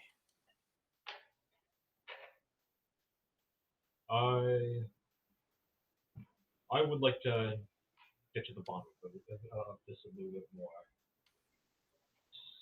Some, some, something worries me here, and I think I know who to talk to. Elaborate. I don't know. It's just I've never encountered such magic, and how do we know? True. All we have is their word that this is temporary. You're correct. It is true that this is some surprisingly potent magic to be able to change us like this, even as indirectly as through the masks. Yes, maybe it's just my old mind thinking about the old times, but I want to be sure that this truly is as harmless as they're making it out to be. There may be some mental manipulation as well as physical. I see. You know, I would hesitate to ascribe malice to this, which doesn't seem to have any initial problems. It's certainly worth looking into, but It's more I hesitate to assume the worst in these people when they're so kind. I Yes, think it's but- just part of the festivities. But- What little magic I have, well, it's not much.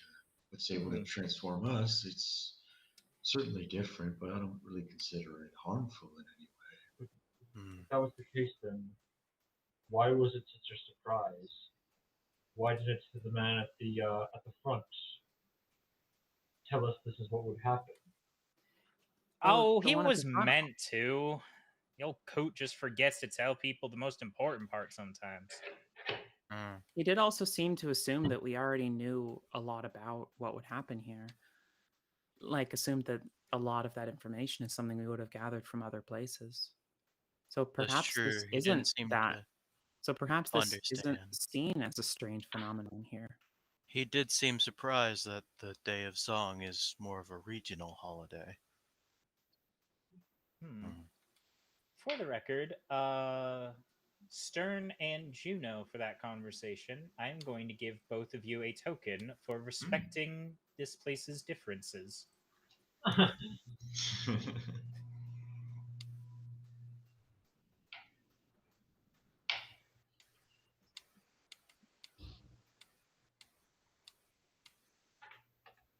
Interesting.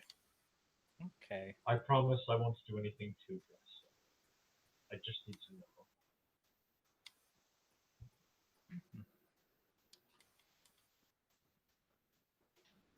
I suppose no harm can come from enjoying ourselves for a bit.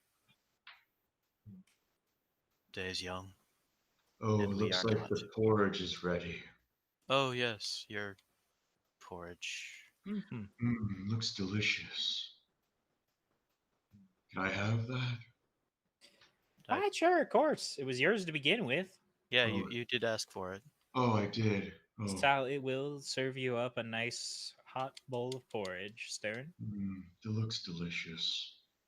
Kind of like eats most of it with his tongue, kind of like. Tasty. It always impresses me how you do that. I don't You remember have using amazing my tongue tongue like that dexterity. before. That's odd. Oh well. Interesting. I think that is a new phenomenon. Zoe was doing something very similar. When we were washing up. Well, in fairness, Zoe is quite strange, so I don't know how much of that we can attribute to maskery. She just kind of sticks her tongue at you. I'm thinking of can't- that King of the Hill episode where it's like, I I saw him can't eat talking to another the bite. Mr. Barrett's bottle. Thank you very much. I I'm can't eat gonna- another bite. I'm just going to absent-mindedly pet Kindling a little bit. Okay, so is there any other preparations people feel like they need to do before getting out into town for the Festival of the Day of Song? I think I'm so. ready. Okay. So, celebration is in full swing. Where's the description of the thing? Wrote something Full swing somewhere. at 6 in the a.m. God damn. I- Y'all party hard. It was only Zoe that woke up that early. Everyone else was taking their sweet time. I see. Yeah. I say I'm All right. nocturnal. I think I'm I mean, still yeah. nocturnal. I think that's how that works. I mean, everyone here has night vision, so. Correct answer. All right, so the Day of Song is going about. As you exit, you can see that the bright lights of the town, despite the fact that it's like midday, are still already up and shining. Even more streamers than were up from last night are going off, and people are bustling about both through the streets and inside the many stalls and performance stages going about. Seems busy. So, while the festivities are going on, I have written down a few things that you can choose to do, such as eat a bunch of unhealthy foods, survey local shops, see what kind of wares are being carried, play a few carnival games. You can either watch and or perform in a town's local talent show. Newcomers are always welcome. Mm. Bask in the music of a local street performer, or go and check up on one of the cats that you met last night.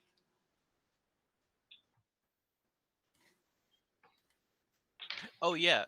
On that note, Mm-hmm. I feel like one of my jokes went missed. Which was what? When I said, "Let me know when they get here," Yeah. I Oh wasn't no, I referring heard to the that. child. I Oh. meant the unbiased third party. Yeah, Yeah, Ah. I got that. I got that. I just didn't respond. Okay. Yeah. Sure. Brutus will be like, while Zoe very much wants to play games and eat junk food, Brutus does want to at least talk to the fortune teller first, just Right. get to his investigation. Whose name I definitely wrote somewhere. I don't think you actually gave us her name. I No, did. She did. Oh. Katrina. That was her name. Oh yeah. Yeah. The Black Bombay Cat. Yes. All right. So, Brutus, you are going to wander your way through these winding streets of Evercote before finding your way to that same blue and purple tent that, despite the rather, relaxed middle of the day time that it is somehow still on the inside completely shrouded in shadow. Brutus Brutus, keeping Zoe close, will just say, like, we'll look around and just look around. Hello. Yes, come in. I have been expecting you. You can see a black furry paw gesturing you inward, and as you come in, the inside of this fortune teller's tent you can see is lit up from the center in a way that is pasting the light of stars and moons all around the inside of the tent. And on the other side of the table is sat Katrina, hovering over her crystal ball and wearing a very intricately shaped mask in the shape of a bat's face. Mm. Brutus will sit down and be like, "Do you?" We'll sit down, kind of pull down his hood a bit, allowing his basically, and show while he still has the mask on. There definitely is like his more feature, like his ears are a bit pointier, and his Mm-hmm. he looks and just says, "So, you did this happen to you as well?" He just kind of gestures at his entire body. A quick change coming to you overnight. And Katrina is going to use another action of a oracular kith, which is to say, "I told you so." I, as I said before, I was assuming it would be a change. It would be a bit less literal, physical. Also, that still doesn't prove she's a fortune teller if this happened to everyone. yeah. You might, Smart thinking. might as well have said it was going to rain after checking the newspaper. Yeah. No, even more specific, because it's like if it rained every day, you'd say, "Oh, it's gonna rain." The sun is going to rise this morning. Functionally, yes. So then, And yet it was still true. so then, besides my besides confirming my particular brand of fortune telling, what exactly have you come here to ask me?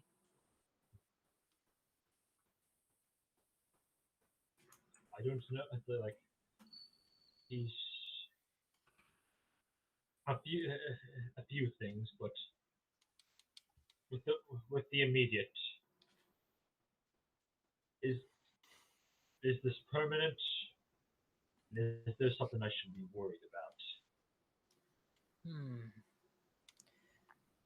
The permanence of New Evercoat is something that only those who bear the mask can decide for themselves.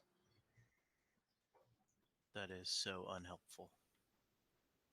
That's pretty much the same thing I was already told. Sometimes it All helps right. to get a second opinion, even if it just confirms the first. Very true. A nightingale on my shoulder. She might still be Not with you. anymore. Yeah, okay. That's true. Also very true. You're Yeah. not speaking to a nightingale. You're speaking to a main Yeah. queen, kind of. Yeah. He will just looking at it. He will just be. It's like, I guess. Well, I guess if the water's getting warm, I might as well swim. And I do have one more question. And what might that be? Is there, it's like, I'm sure it's like, it doesn't take a fortune teller to see that I'm starting to slow down a little bit, and my time may not, I only have so much time left. Is there someone I can find before, is there someone who will be able to take care of little Zoe after I'm no longer able to? Katrina will stand up from her position on the other side of the crystal ball, and instead of gazing into it, is going to walk to the other side of the table, sort of kneel and squat down by you, Brutus, and just take one of your hands into hers. Unfortunately, my powers, and I do have them, can never grant me something so concrete, but I am able to see, however little, into the hearts of those that come to me. I don't know your future, Brutus, but I can see in your eyes bits of your past. You are a kind and gentle man, and you have made more friends than you are aware of. There is not a doubt in my mind that you will be able to find someone to look after the child when you are gone. Thank you for your wisdom. Of course. It's like, I have a question. Sure, go ahead. You say you can see people's past. Do you mean that metaphorically or literally? Such is the difficulty of magic. It can be both or neither, but usually not one or the other. Once again, that is entirely unhelpful, but I'm just going to work with it. Would it be possible for you to tell me my name?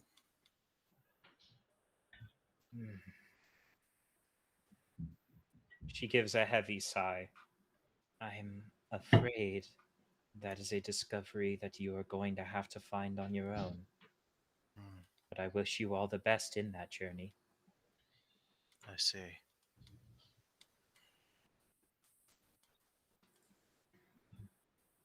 he just looks in and says, "Thank you for your support." His little sentence. Because you can't really call that a service. Yeah. And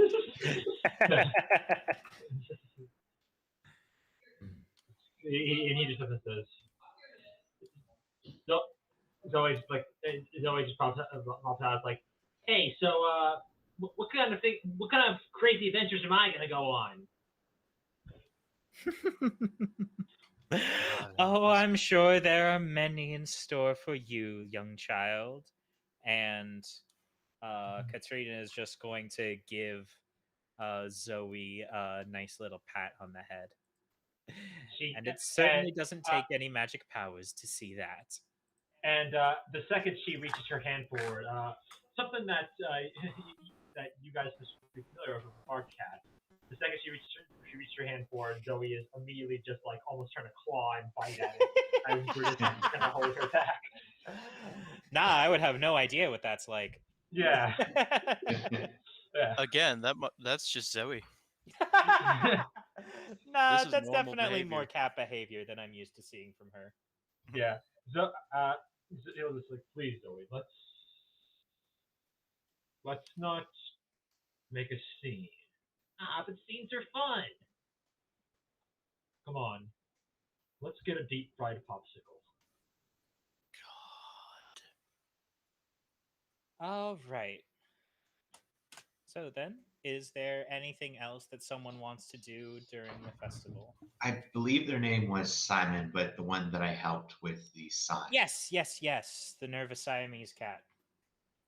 Yes. So Stern comes over to them, and he's a little bit more, quick with his step a little bit, just to kind of go to them, and he's like, "Oh, uh, see, it's good to see you again. Um, I've changed a bit, but not necessarily in a bad way." Simon is going to give a nervous little chuckle from behind his mask in the visage of a golden retriever. Yes, that does tend to happen to people around this time. Oh, it's so fun. I feel a little bit better. My back doesn't hurt as much. And, oh, God, I wish. I'm excited. Can I play the game here? Oh, sure. What are you interested in? We have a bottle toss. We have a balloon and dartboard. What were you looking to play? So I'll, you I'll can do break something. I'll do some bottle Balloons. toss. I'll throw one of the rings and see if I can get them on the bottle. Although I'm frankly not sure if trusting Zoe with throwing a sharp object would be wise. Correct answer. Yeah.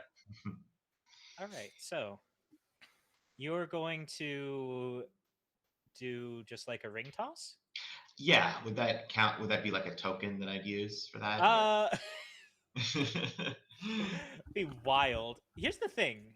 I will say, let me look up token actions real quick.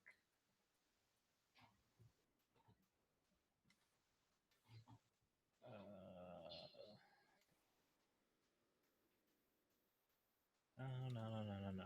Where's the thing? Why is this book so hard to navigate? What do you win? What am I in? No, what do you win? Do you win? I'll figure that out if it happens. Oh, okay, damn. Okay. Things you can spend a token to do. Listen, they're Okay. only going. I'm not gonna to, say that. I'm not gonna say tossing a ring is anything strenuous enough to require a token. Okay. I could argue perhaps in your old weary age it could be inconveniencing yourself, but that's not really here or there. Especially since ever since last night you tend to be feeling a little spry. So I will say you are able to toss the ring surprisingly dexterously than what you're used to. Oh, I got it on there. So, rather than me having to do the hard work, I'm going to ask you, Dylan, what do you win? I think Simon's about to give him something, but he's like, no, can I just play again? Can that just be my reward? Oh, it's pinball rules. Yeah. You just want another play for winning? Yes, it's so fun. I don't really need a reward for it. I just want to play. Sure. He hands you another ring. Knock yourself Oh. out. Oh. Hey, well, I'm there again. Can I play again?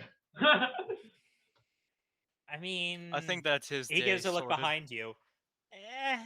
There's not a line forming. I will have to ask you to give other people a chance eventually. Oh, but of course, yes. for the Sorry, time being, got a little invested not? in it. But yes, when someone comes around, I'll stop. But until then, oh, he went on there again. This is so fun. He's actually going to take one of the rings in his hands for a second. Is there something going on with these? He gives a little look in the center. I've noticed they've all got this same weird chip in the center of them. I don't understand. Oh, could it be my magic returning to me?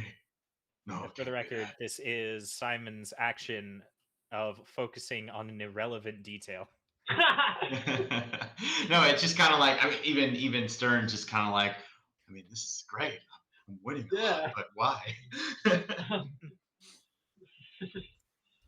Very nice, very nice. Yeah, I'm glad he's enjoying the new change. Mm-hmm. All right then. What is anyone else doing?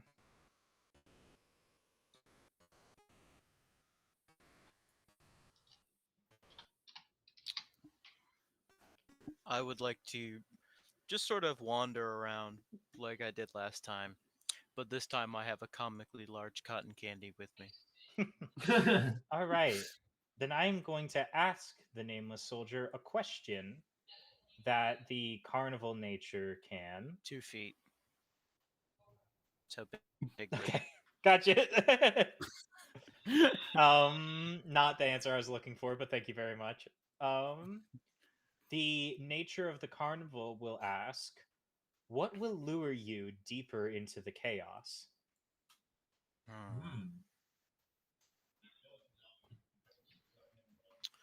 Normally, I like to stay out of chaos, or indeed watch from afar, but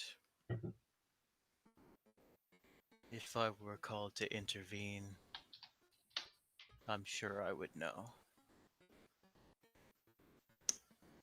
All right then. I can do non-answers too. You know what? Fair play. All right then. Then, is there anything that Juno is going to be doing during the festivities? I think Juno will admire the performances that other people have put on, in whatever form they have taken, but particularly the musical nature. Sure. There actually is a thing you can do during the day of song. Find it in the book. Right. You can get a token whenever you take some time to listen to the music and describe how it makes you feel. Okay. Well, it's giving me some very conflicted feelings. Not necessarily in a bad way, but in the sense that it's very beautiful and very, it's celebratory of the place and the people that everyone has become here. But in the same sense, it feels like there's just a little bit of melancholy underneath. Like maybe not not regret, but still kind of a sadness for a time that's passed. And Juno's currently feeling it in the sense of particularly realizing that as it stands right now in this city, she's unable to play her song as a nightingale. Because she isn't one. She no longer has that ability. Presumably. But yeah. I mean, that's up to Maybe. you if you want to say that that's something that's been given up. I actually think Mhm. somewhere else earlier on. Let me see.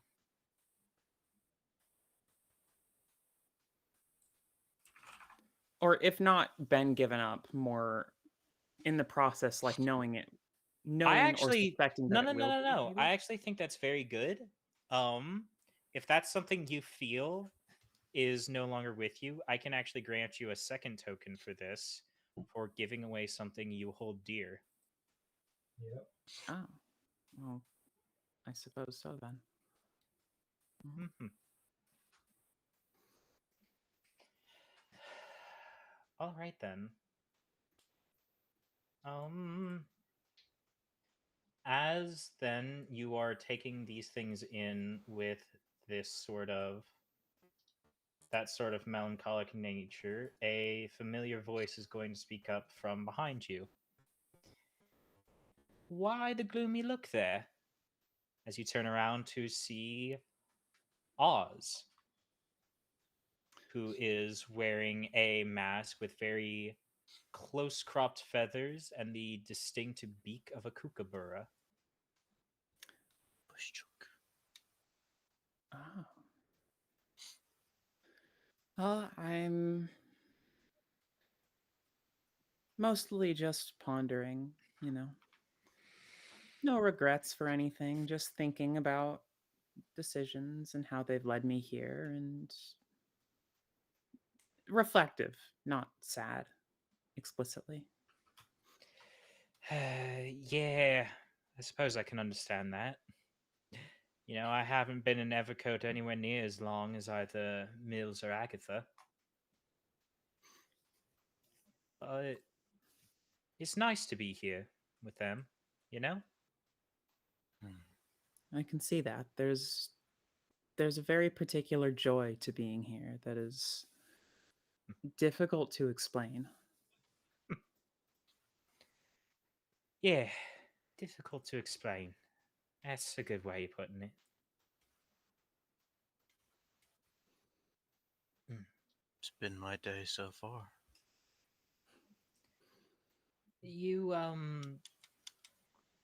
mm, I hate asking people this, but Mills says I gotta work on my confidence. Mm-hmm. We are gonna be performing in just a few Yes, I am minutes. single. That's not really looking, mate. Me neither. Just guessing the question. I was going to ask if y'all want to watch me and my wives sing. I think Oh, that would be lovely. Yes. yeah. Sure. We'll be on in about 10 minutes over there, stage just where you met us yesterday. Sure. Be nice to see you all. Yeah, Before I you look go, forward to seeing your performance. And Mhm. Kindling arguably does more too. importantly, hearing it. See in the figurative sense. Oh, I, Experience it, you know. sure. that's better. yes. Before I before you go, I would like to ask, what are your feelings on all of this?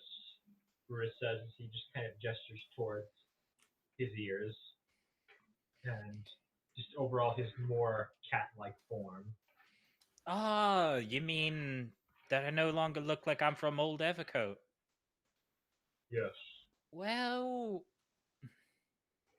I mean, I'll admit it was certainly not the easiest thing to get used to at first, but the more I stay here, the more I like it. It, I know it's silly because, you know, I know how people are outside the town where they're always all colorful and different, but being cats, it makes me feel like me, Mills, and Ag, and even all the other townsfolk makes us feel more like a real family, you know? Um, I can certainly understand that desire. Mm-hmm. but still, family can come from anyone. There's a Oh, thought. sure. It's not me trying to place judgment on any folk that don't all look the same. I understand. I'm not saying you can only be with the same kind of animal or anything like that. Just, I'm not speciest, but how it feels. I'm only saying how it feels for me. Everyone else is Yes, able to do whatever they want. Yes, I understand. I just God help us, they we gentrified the cats. I've been from all my life I've had essentially nothing more than a found family. So, and it's it isn't so bad. Yeah. Nah, of course not. And for what it's worth, I feel like everyone having gone through a same or very similar experience, everyone going through the same like big shift or, a very similar big change that they've had to work through, that can be a very unifying experience. Yeah, So I can understand that. I think that makes sense. Mm-hmm. I never Just gonna thought like of it that way. absent-mindedly pet my pet kindling at the same time. Like Mhm. people go Yeah. through things together. They feel family,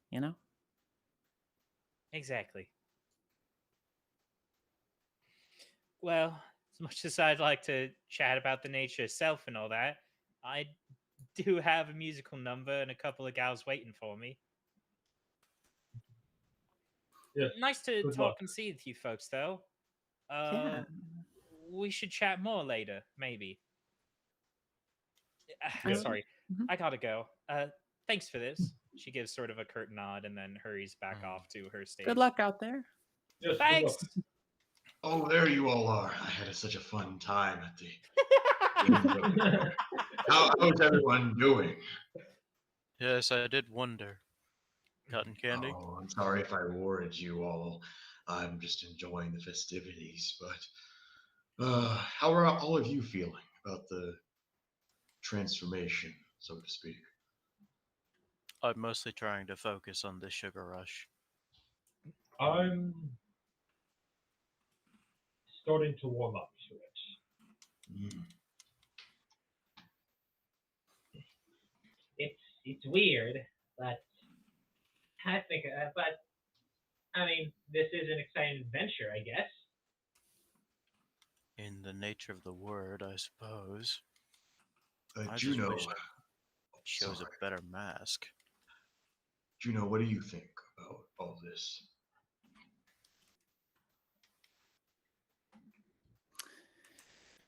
Honestly, I find this very thought-provoking.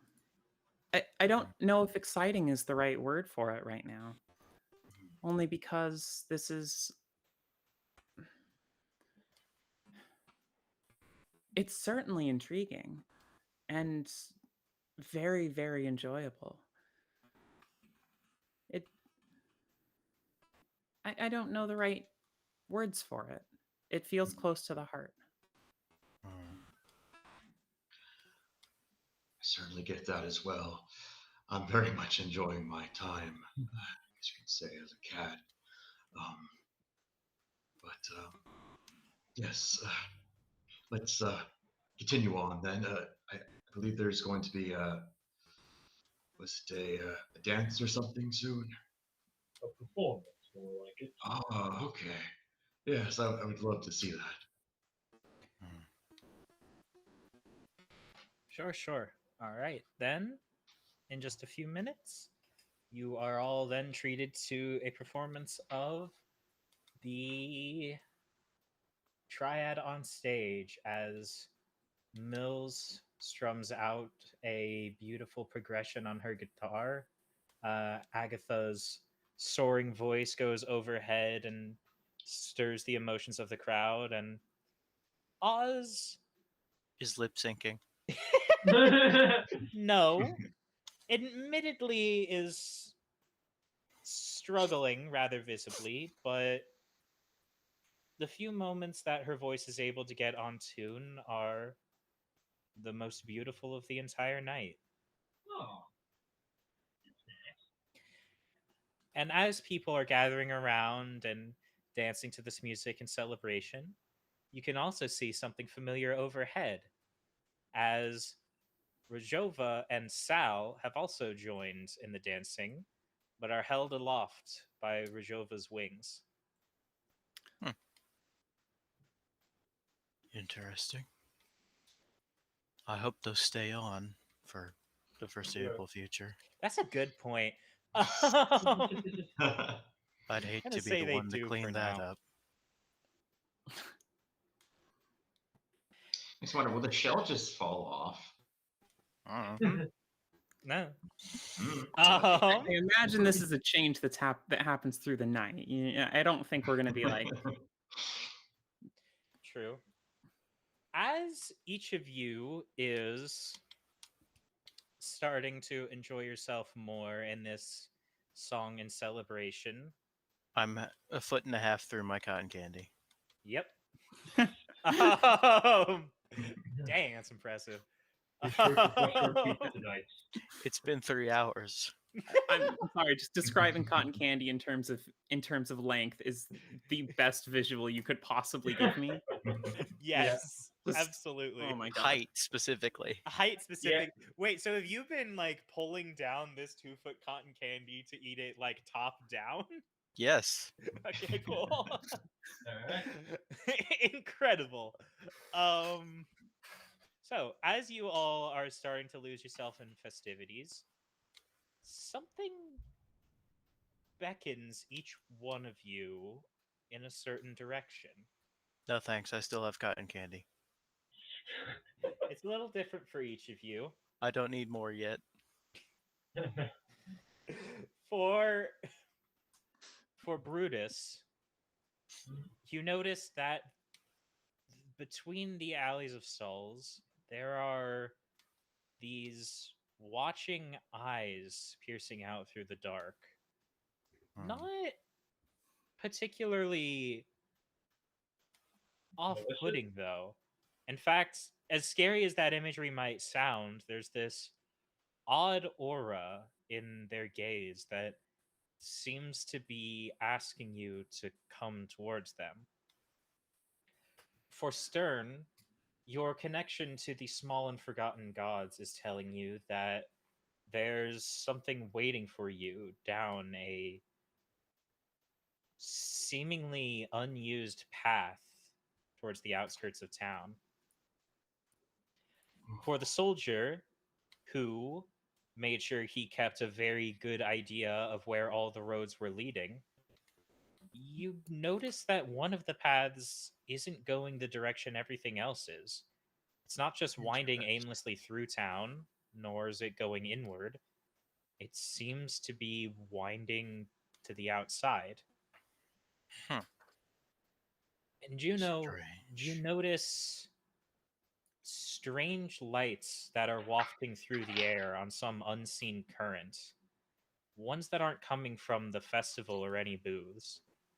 Something that's leading you out beyond the town.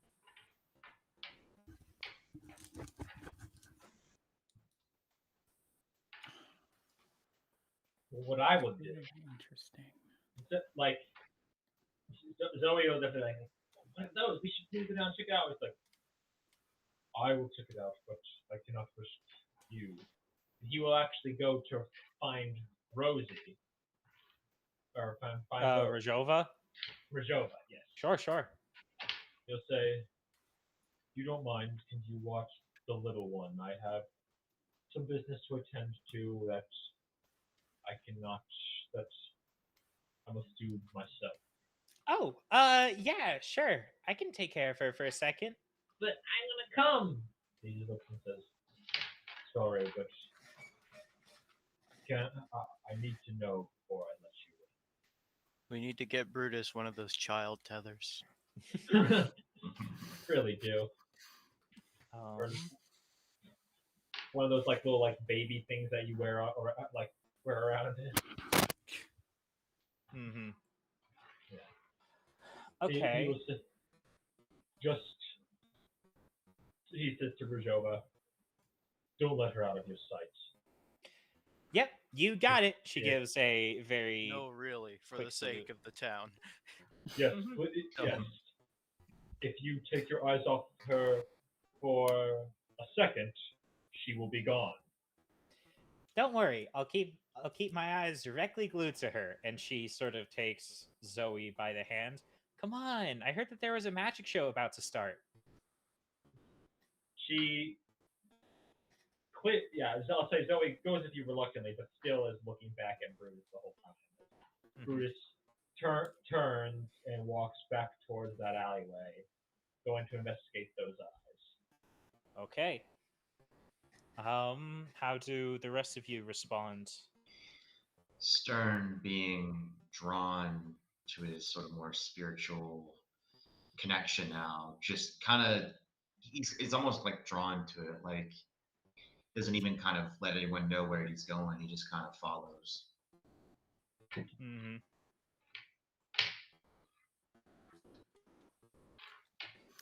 All right. As Juno sees the lights above, she's gonna look down at the lamp that she keeps lit at all times, the bronze oil lamp that reminds her of home, Mm-hmm. and effectively ponder the fact that she doesn't have to expect a big,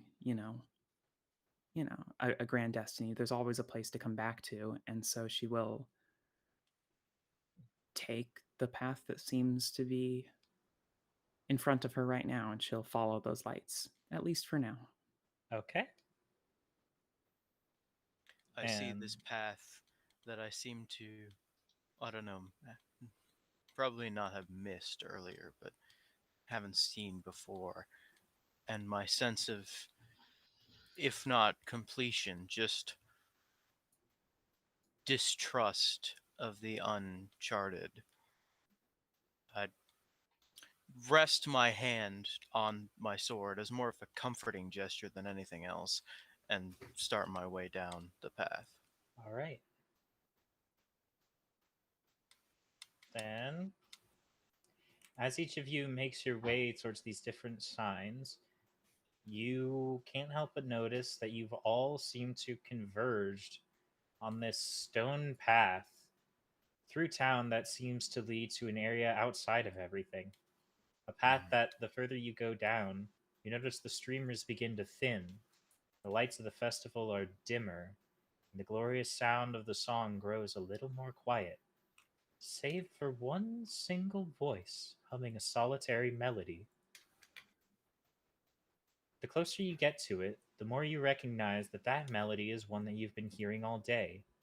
A tiny little motif that every single performer has laid into their song in at least one portion.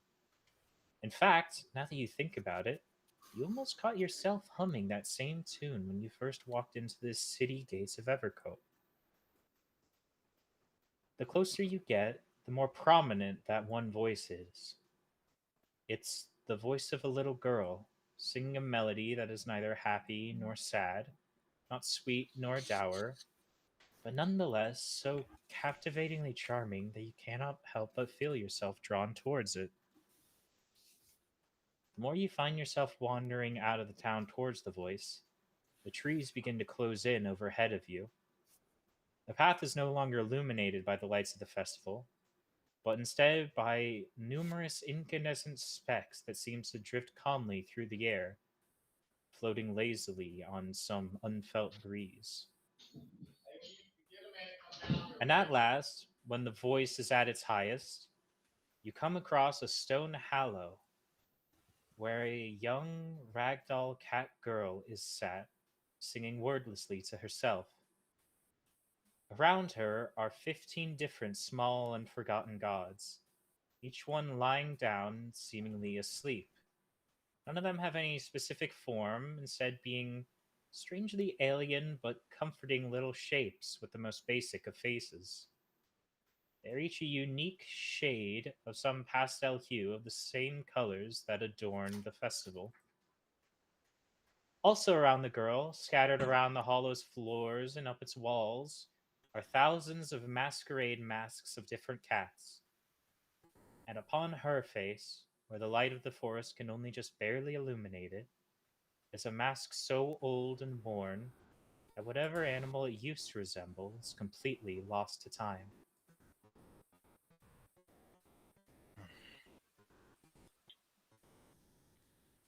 What?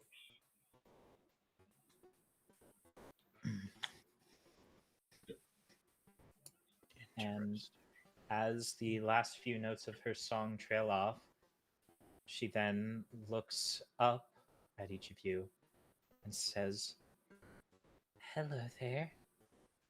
My name is Jem. It's nice to have all of you here." Very nice to meet you as well, Jim.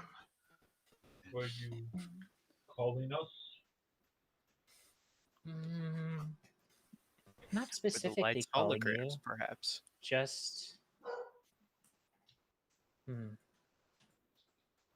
I could sense that all of you were new. I know And that new people to Evercoat can be rather put off by the town's ways. where What might do you here think that be? is? Where might here be? Yeah, Hmm. because this doesn't feel. It feels almost. It doesn't. It doesn't feel like it's on the same. Hmm. Flame. Here is a It place feels a that. lower. Mhm. Here is a place that doesn't specifically have one name. It's not a place that's easy to describe, but a way that you could think of it is the edge of the world itself, a sort of passing point from one to another. I see. And you've called us here. Why? I haven't called you here. You all wandered here, correct? Yes, True. we were our own desire, I think, to reach this place for our own reasons. Oh.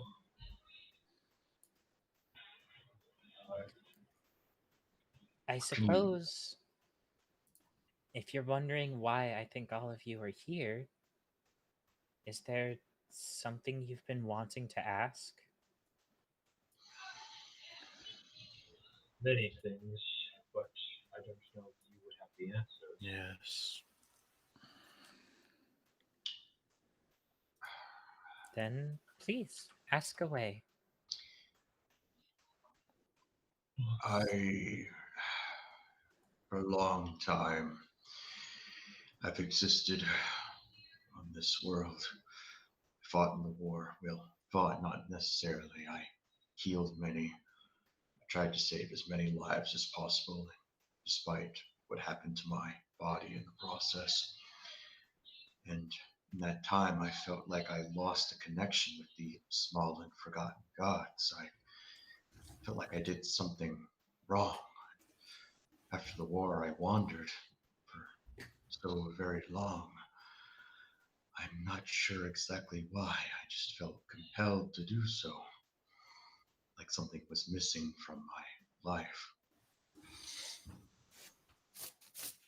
Mhm. What is it that you're asking me specifically, though? I'm not sure if you will exactly have the answers for me. What exactly is missing from me? Why I feel like I've lost a connection with the world, but after my time here in the town, I feel like, how do I say it? Like I've found a new part of myself. Like, while I do enjoy the times that I spent as a tortoise, I perhaps want to try something new and see if that will make me feel whole, so to speak. Hmm. Well, You're certainly not the first person to ever come to Everco to feel that way. That's what I think is so great about this town. It provides people a chance to feel at home somewhere. And if it's your connection with the gods that you've been feeling is lacking, well, I can't say that everything that goes on here is their doing. In fact, more than a little of it is my own, but they do have a strong presence here. Well, if that's the case, then I think I've decided then. I wish to stay here, if the inhabitants will allow it. I think that the people would be very, very happy to have you.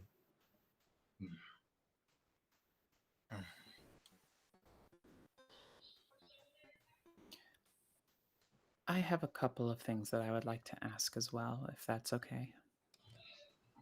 I'm sorry, can you say that again?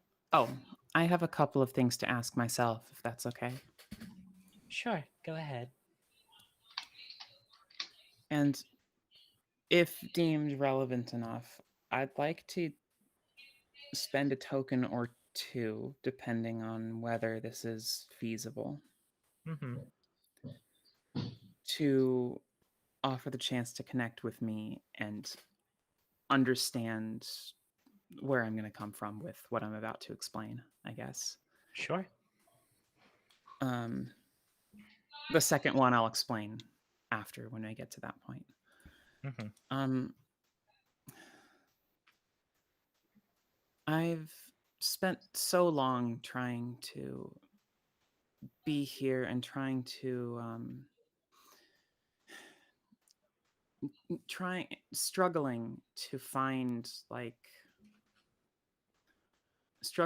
a balance between purpose and freedom, between like truly understanding where someone's path can take them,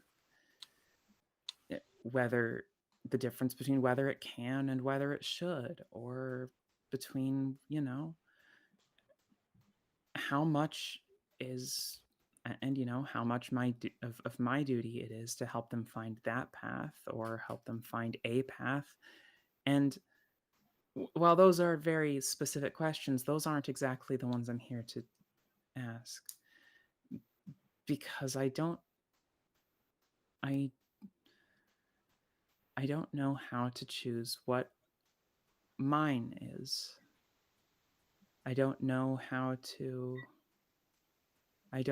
to know if staying here is right, because I know that find a lot of joy here and with the people that I've met.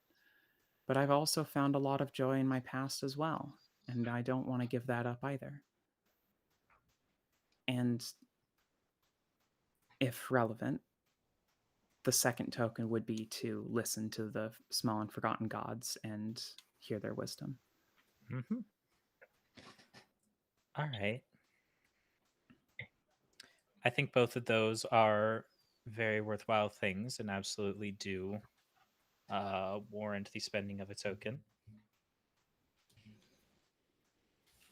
Give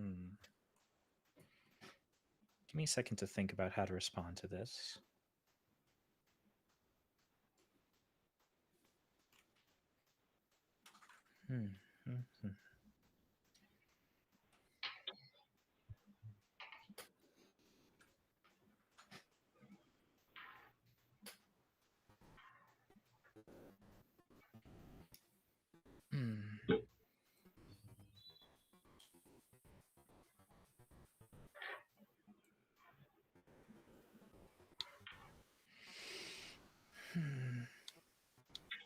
You are putting forward a very difficult question, Juno. But I suppose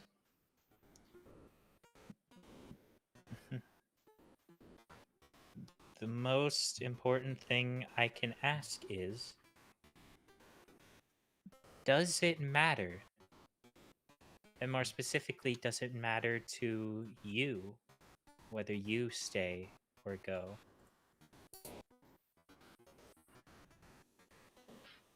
I think that what it sounds like you are seeking is a place where you can feel that joy and that light. And perhaps I'm a little biased, but I do know those things to exist here. But I'm not blind to the world outside of Evercote. I know that they can exist far beyond just this town. I guess the question to ask is not, is staying here a good idea, but is it what you want? And I know that's probably something you were already asking, but it's worth asking yourself again, you know? Thank you. As for Hmm. the shared wisdom of the many small and forgotten gods,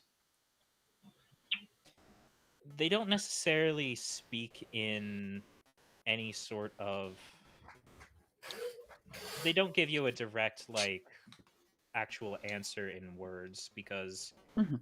in this realm, in this area, the gods are very much currently without even physical form, and so Mm.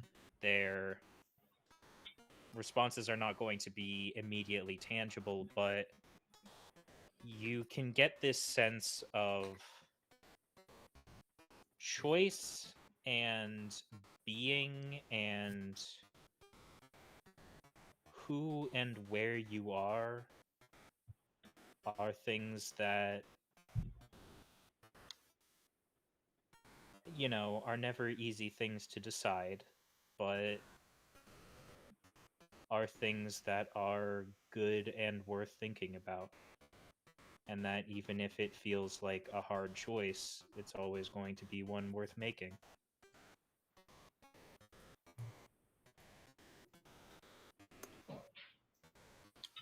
I see. Sorry if that's rather unclear.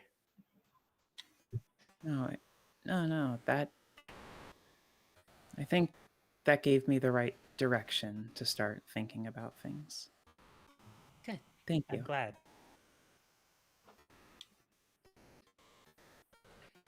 I too have been wondering not if this is the place I should be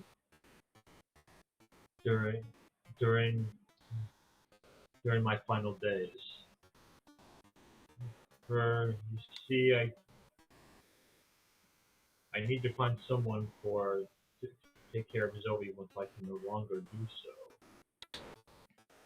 And here there is at least friendly people, food, shelter, but it has those it has those basic necessities, but is that what she wants? Is that what she needs? Well, I'm very glad that you feel that way about my town, but if very specifically you're asking these things about Zoe, then I think the answer is very simple for you, Brutus. You should ask her. But she's still so young, she just doesn't understand that. Mm.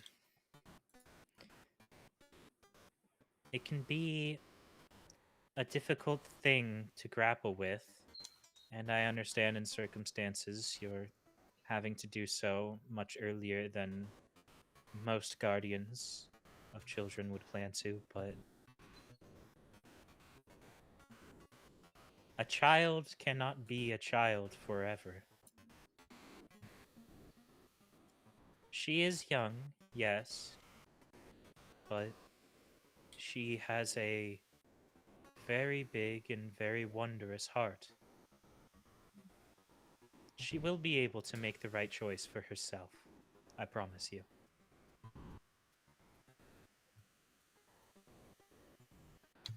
Very well.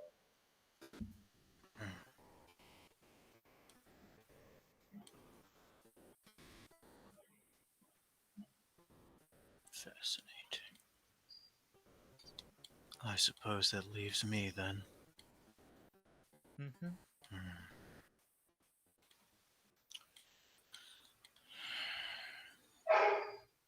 I have spent the entirety of my living memory fighting for survival. I've never let myself relax even for a moment. And now there's no longer a place for people like me in peaceful society. Which is why I wander and continue to wander. So that I don't inconvenience others with what I've turned myself into. And even so, one question persists. One that would give me information that is almost entirely useless to me now, but still I search for it. What is my name? Mm. That is certainly a lot of things to deal with. And I could say quite a bit about everything that you've said, but to answer the much more direct question, I'm sorry because I know it's not the answer you'll like, but the real answer, the only answer is it's whatever you want it to be.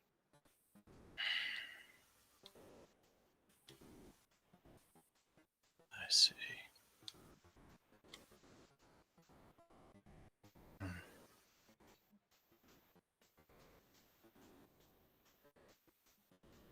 Follow-up question. And it is unrelated. Can you choose a different mask? I am very cold. Sure. There are thousands behind me if you want a better one to pick from. Thank you.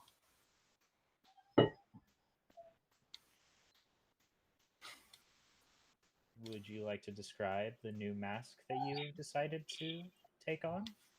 Anything with fur. Okay. Excuse me while I browse my list of cat breeds for the thickest, furriest cat. Yeah, as like. I already gave Maine Coon to Juno. Norwegian unfortunately. forest. Norwegian forest is the correct answer. Big fucker. All right.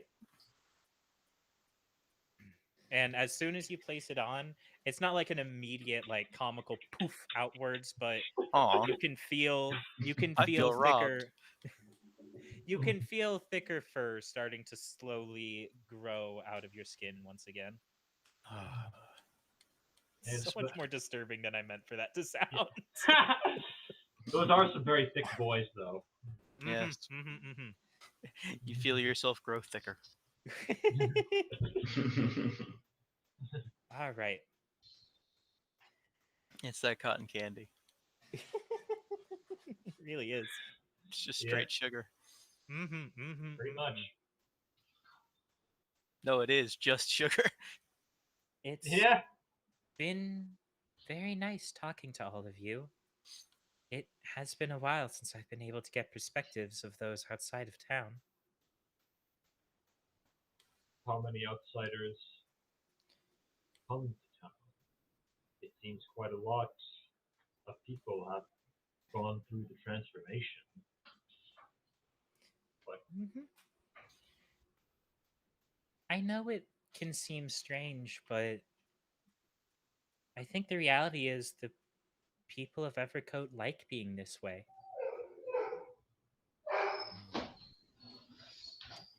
Jem just sort of shrugs her shoulders. People are weird like that. I suppose so.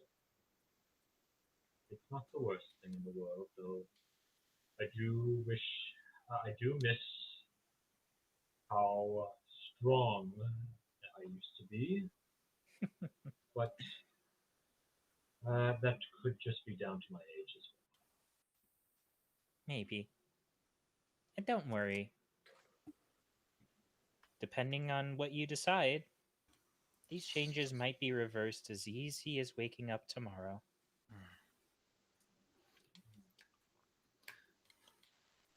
I've never Hey. associated waking up and easy before, but I believe I see your meaning. Yes, It's Juno? Do you participate in the festival yourself?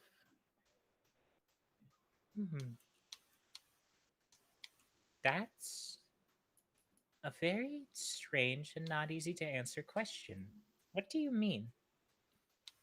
I mean, I presume that it Would you like it some cotton seems candy? um I Go still on. have about but 4 I inches mean, left. Go on. sorry, trying okay. to gather my thoughts a little bit. I know, I'm Um, trying to cover for you. That is, you are the person I'm gathering my thoughts from. I just want to make that clear.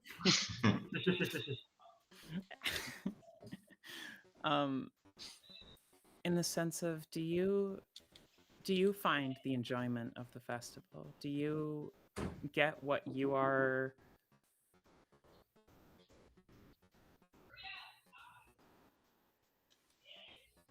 I am the spirit of the festival itself. So I guess the simplest answer is of course I understand all of it.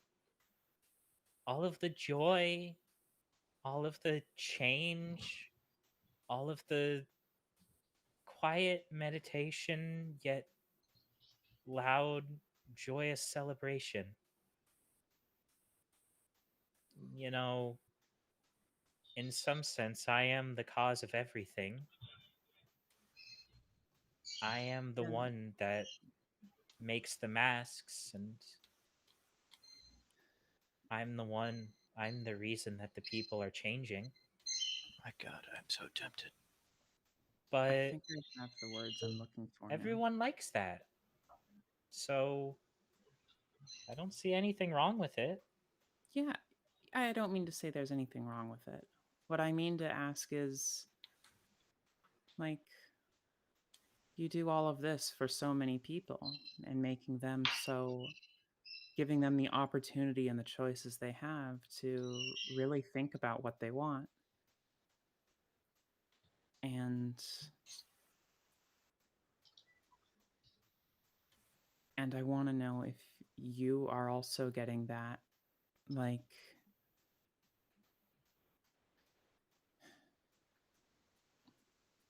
I want to know if you're getting what you want out of this too.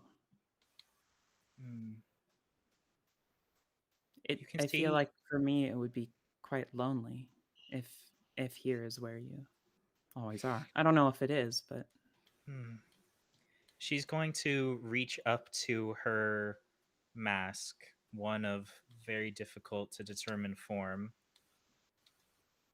It has been a very long time since I've felt the sort of things that you are describing.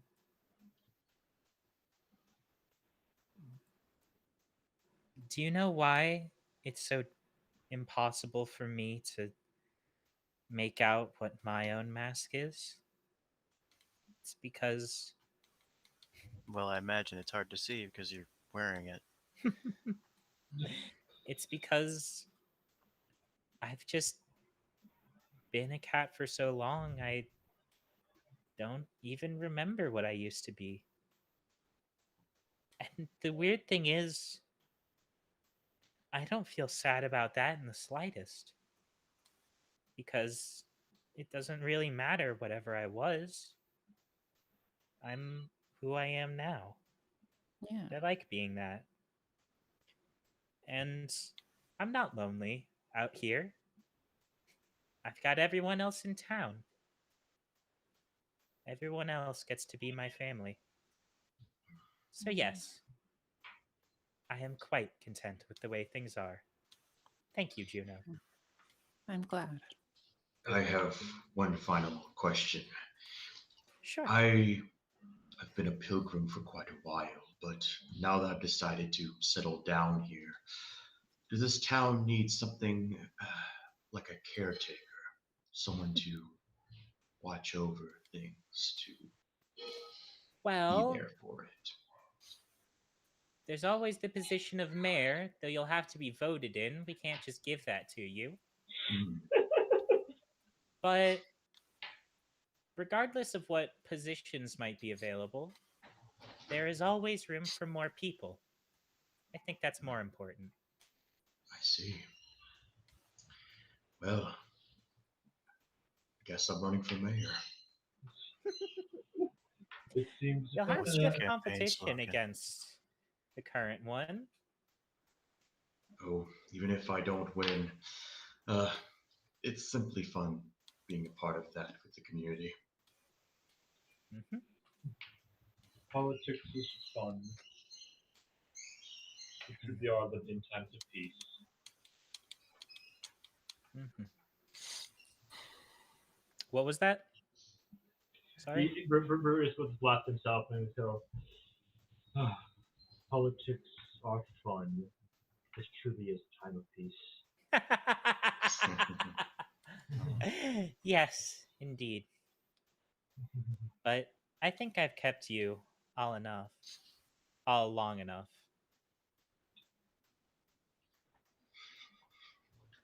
I think you can all go ahead and return back to the festival now if you want to. It's almost about time for the closing ceremonies of the night. Mm-hmm. It was very nice to talk to you. Yes, It was a thank pleasure. you. Yes, it was lovely to speak to all of you as well. And for some of you, I hope that we'll be able to communicate a lot more, even if never quite this directly. Hmm. Perhaps somewhere down the line, but well, perhaps I'll be seeing you on the other side. Perhaps. Farewell, friends. She gives one last final bow, and then raises her head back up and goes back to singing her song. Brutus will again just give just a small bow before heading back. Stern will start humming that song as he kind of heads with everyone else back to the town.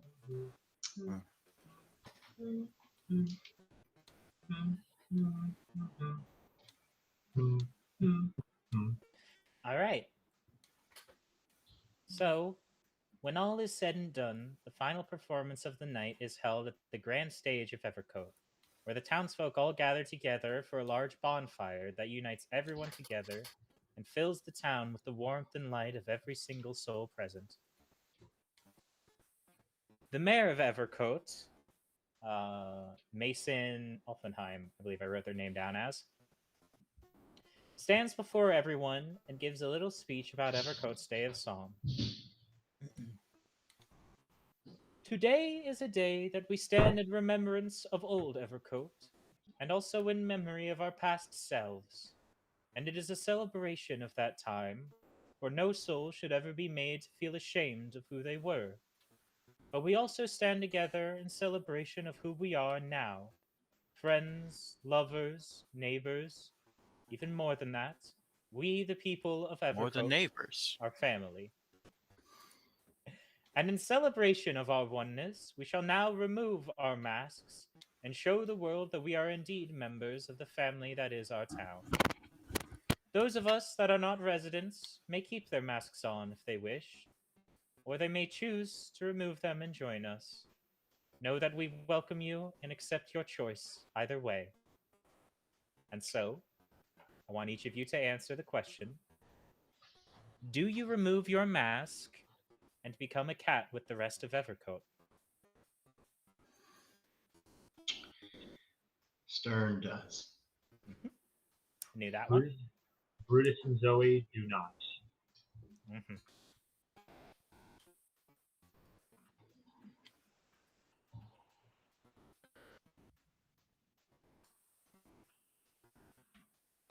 For those of us who are still pondering, Juno will.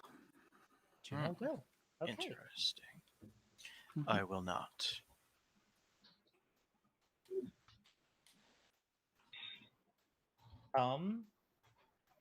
And from high above, you can hear a distressed voice call out, what's going on?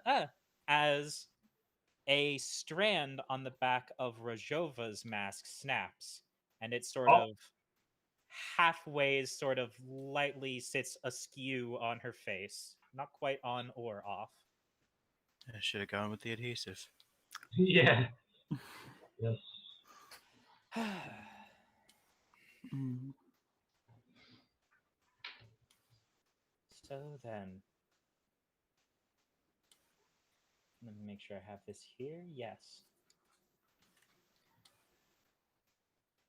Upon the next morning, Zoe and Brutus, you have returned to your former selves, Bear and Rabbit, and your masks have returned to that of a thick brown furred cat and a simple black cat.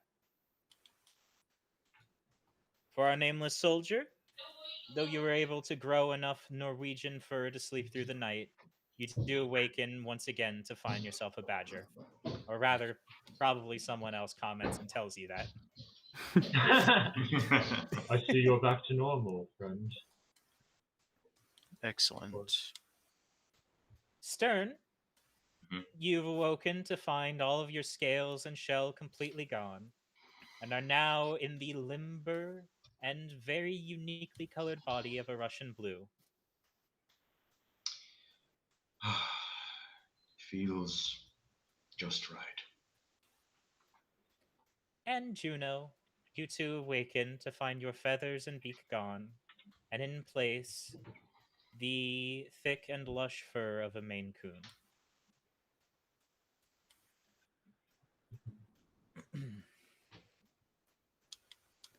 Those of you that have chosen to stay, I have one final question for you.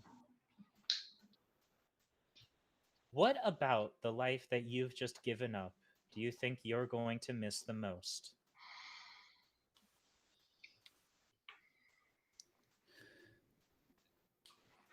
In a way. And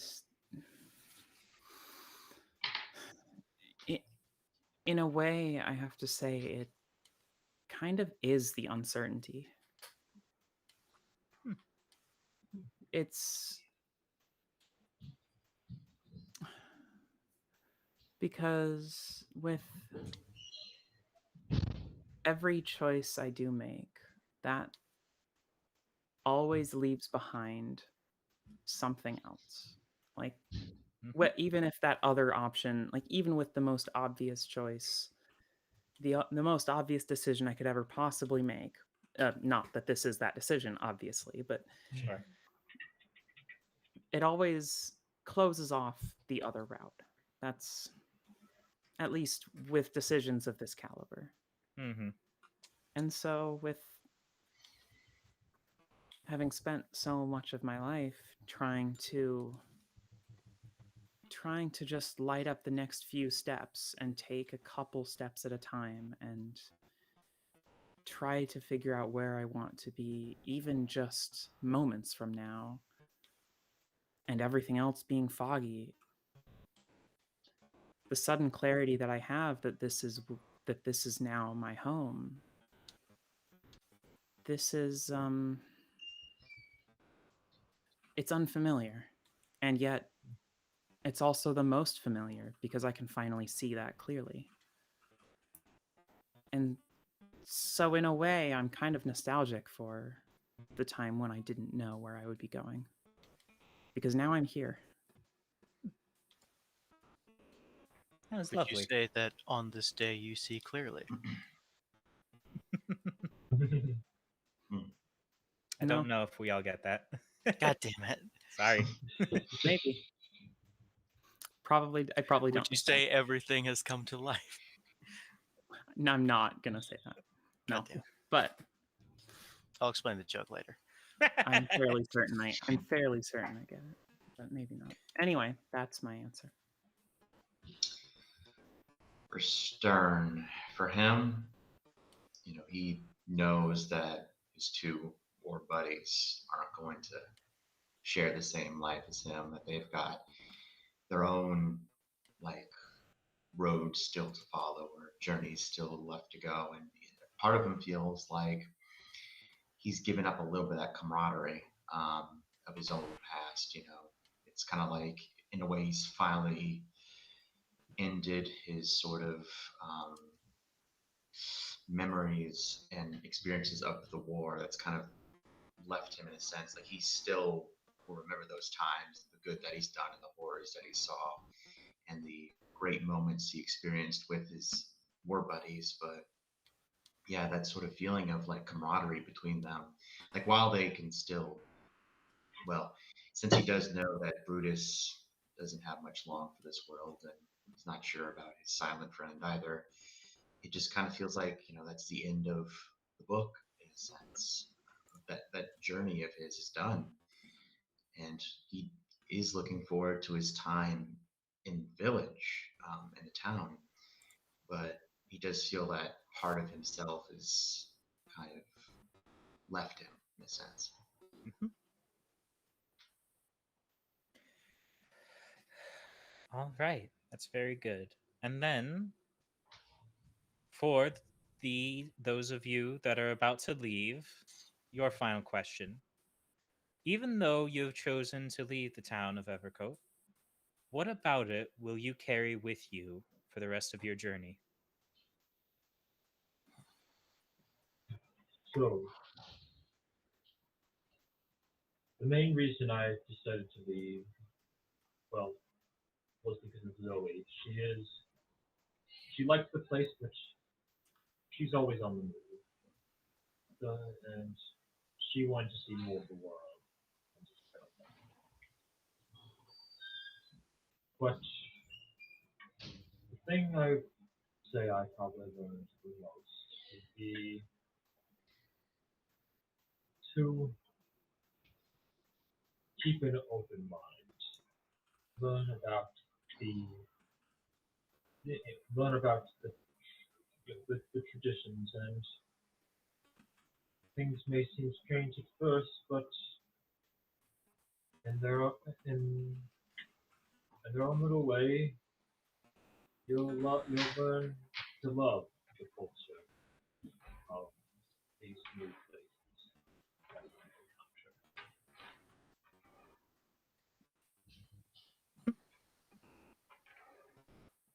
encounter. As for myself, I'm not entirely sure what I'll take with me. Maybe just the knowledge of a choice made, an an option given but not taken, and what information I can take from that. Also, the remaining 2.5 inches of cotton candy. Yes, I was just thinking that.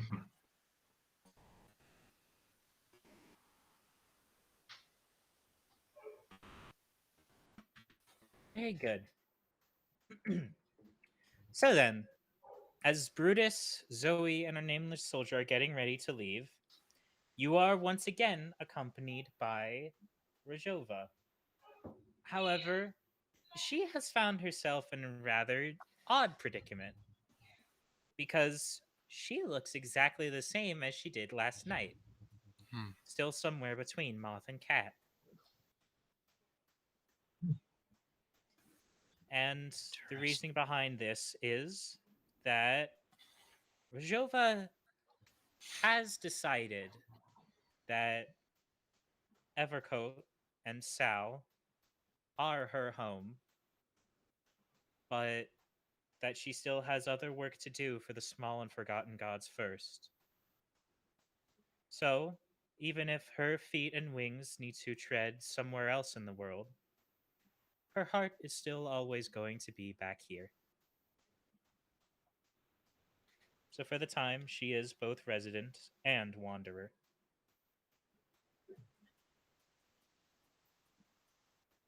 Well, I wonder I lost. Hmm. So then, shall we be off? May Yes. as well. He will look. He will look to the other two, and we'll just say, thank you for everything you've done for us on our journeys. I hope you live good, full lives in this free time. Until we meet again, my friends, either in this life or the next, but just know that you both, and little Zoe as well, will always have a place in my heart. Hey, that's mushy. It truly was a pleasure knowing you all. And I hope that for what time we knew each other, I was able to help light your path in some ways. And Rojova, I hope I do see you again. Not too long. Sure, That's of all. course. All right. Then, with goodbyes said and those of us who have decided to start routes starting, the rest of the group goes onward throughout the Haithland to wander evermore until they may one day find their homes. And I think that is going to be the end of our story tonight. That was very nice. So good. Yeah. Thank you. That was Thank you. really, really nice. Yeah. This game, just listening to it, is always emotionally draining. I know. Yeah. Good Lord, do I know. Ari did it the first year we had it on here, and she literally had to take a nap afterwards. She was spent. I just Yep. might, but that's Mhm. because I've been practically sleep deprived this entire game. So It's so Right, right. relaxing. I'm not This- doing a voice. This is morning voice. True.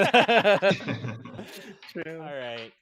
Then thank you, all of you, for joining me on my game and my little story that I told. Yeah. I think we'll I give. think you would have crucified me if I didn't. It's not necessarily true. Oh. I think we'll have one last go around for people to say their names. I have been Violet or Rosie Ayers, and you can find me and my music at Sparkling Vinegar, vinegar spelled with a Y, .bandcamp.com, where you can listen to my music. I am Sasha Hall, and cotton candy is always best measured. I am Joe. Known as Writing with Joe. My website. I can find that also that handle on Tumblr. And yeah, just keep a lookout for a few of my projects. Big one I already talked about on Friday was on Tumblr. There is the prologue to Bleak Winter has been released. It was a story released in chapters based on a campaign I played with Dylan here for the kids on bikes. It's a lot more.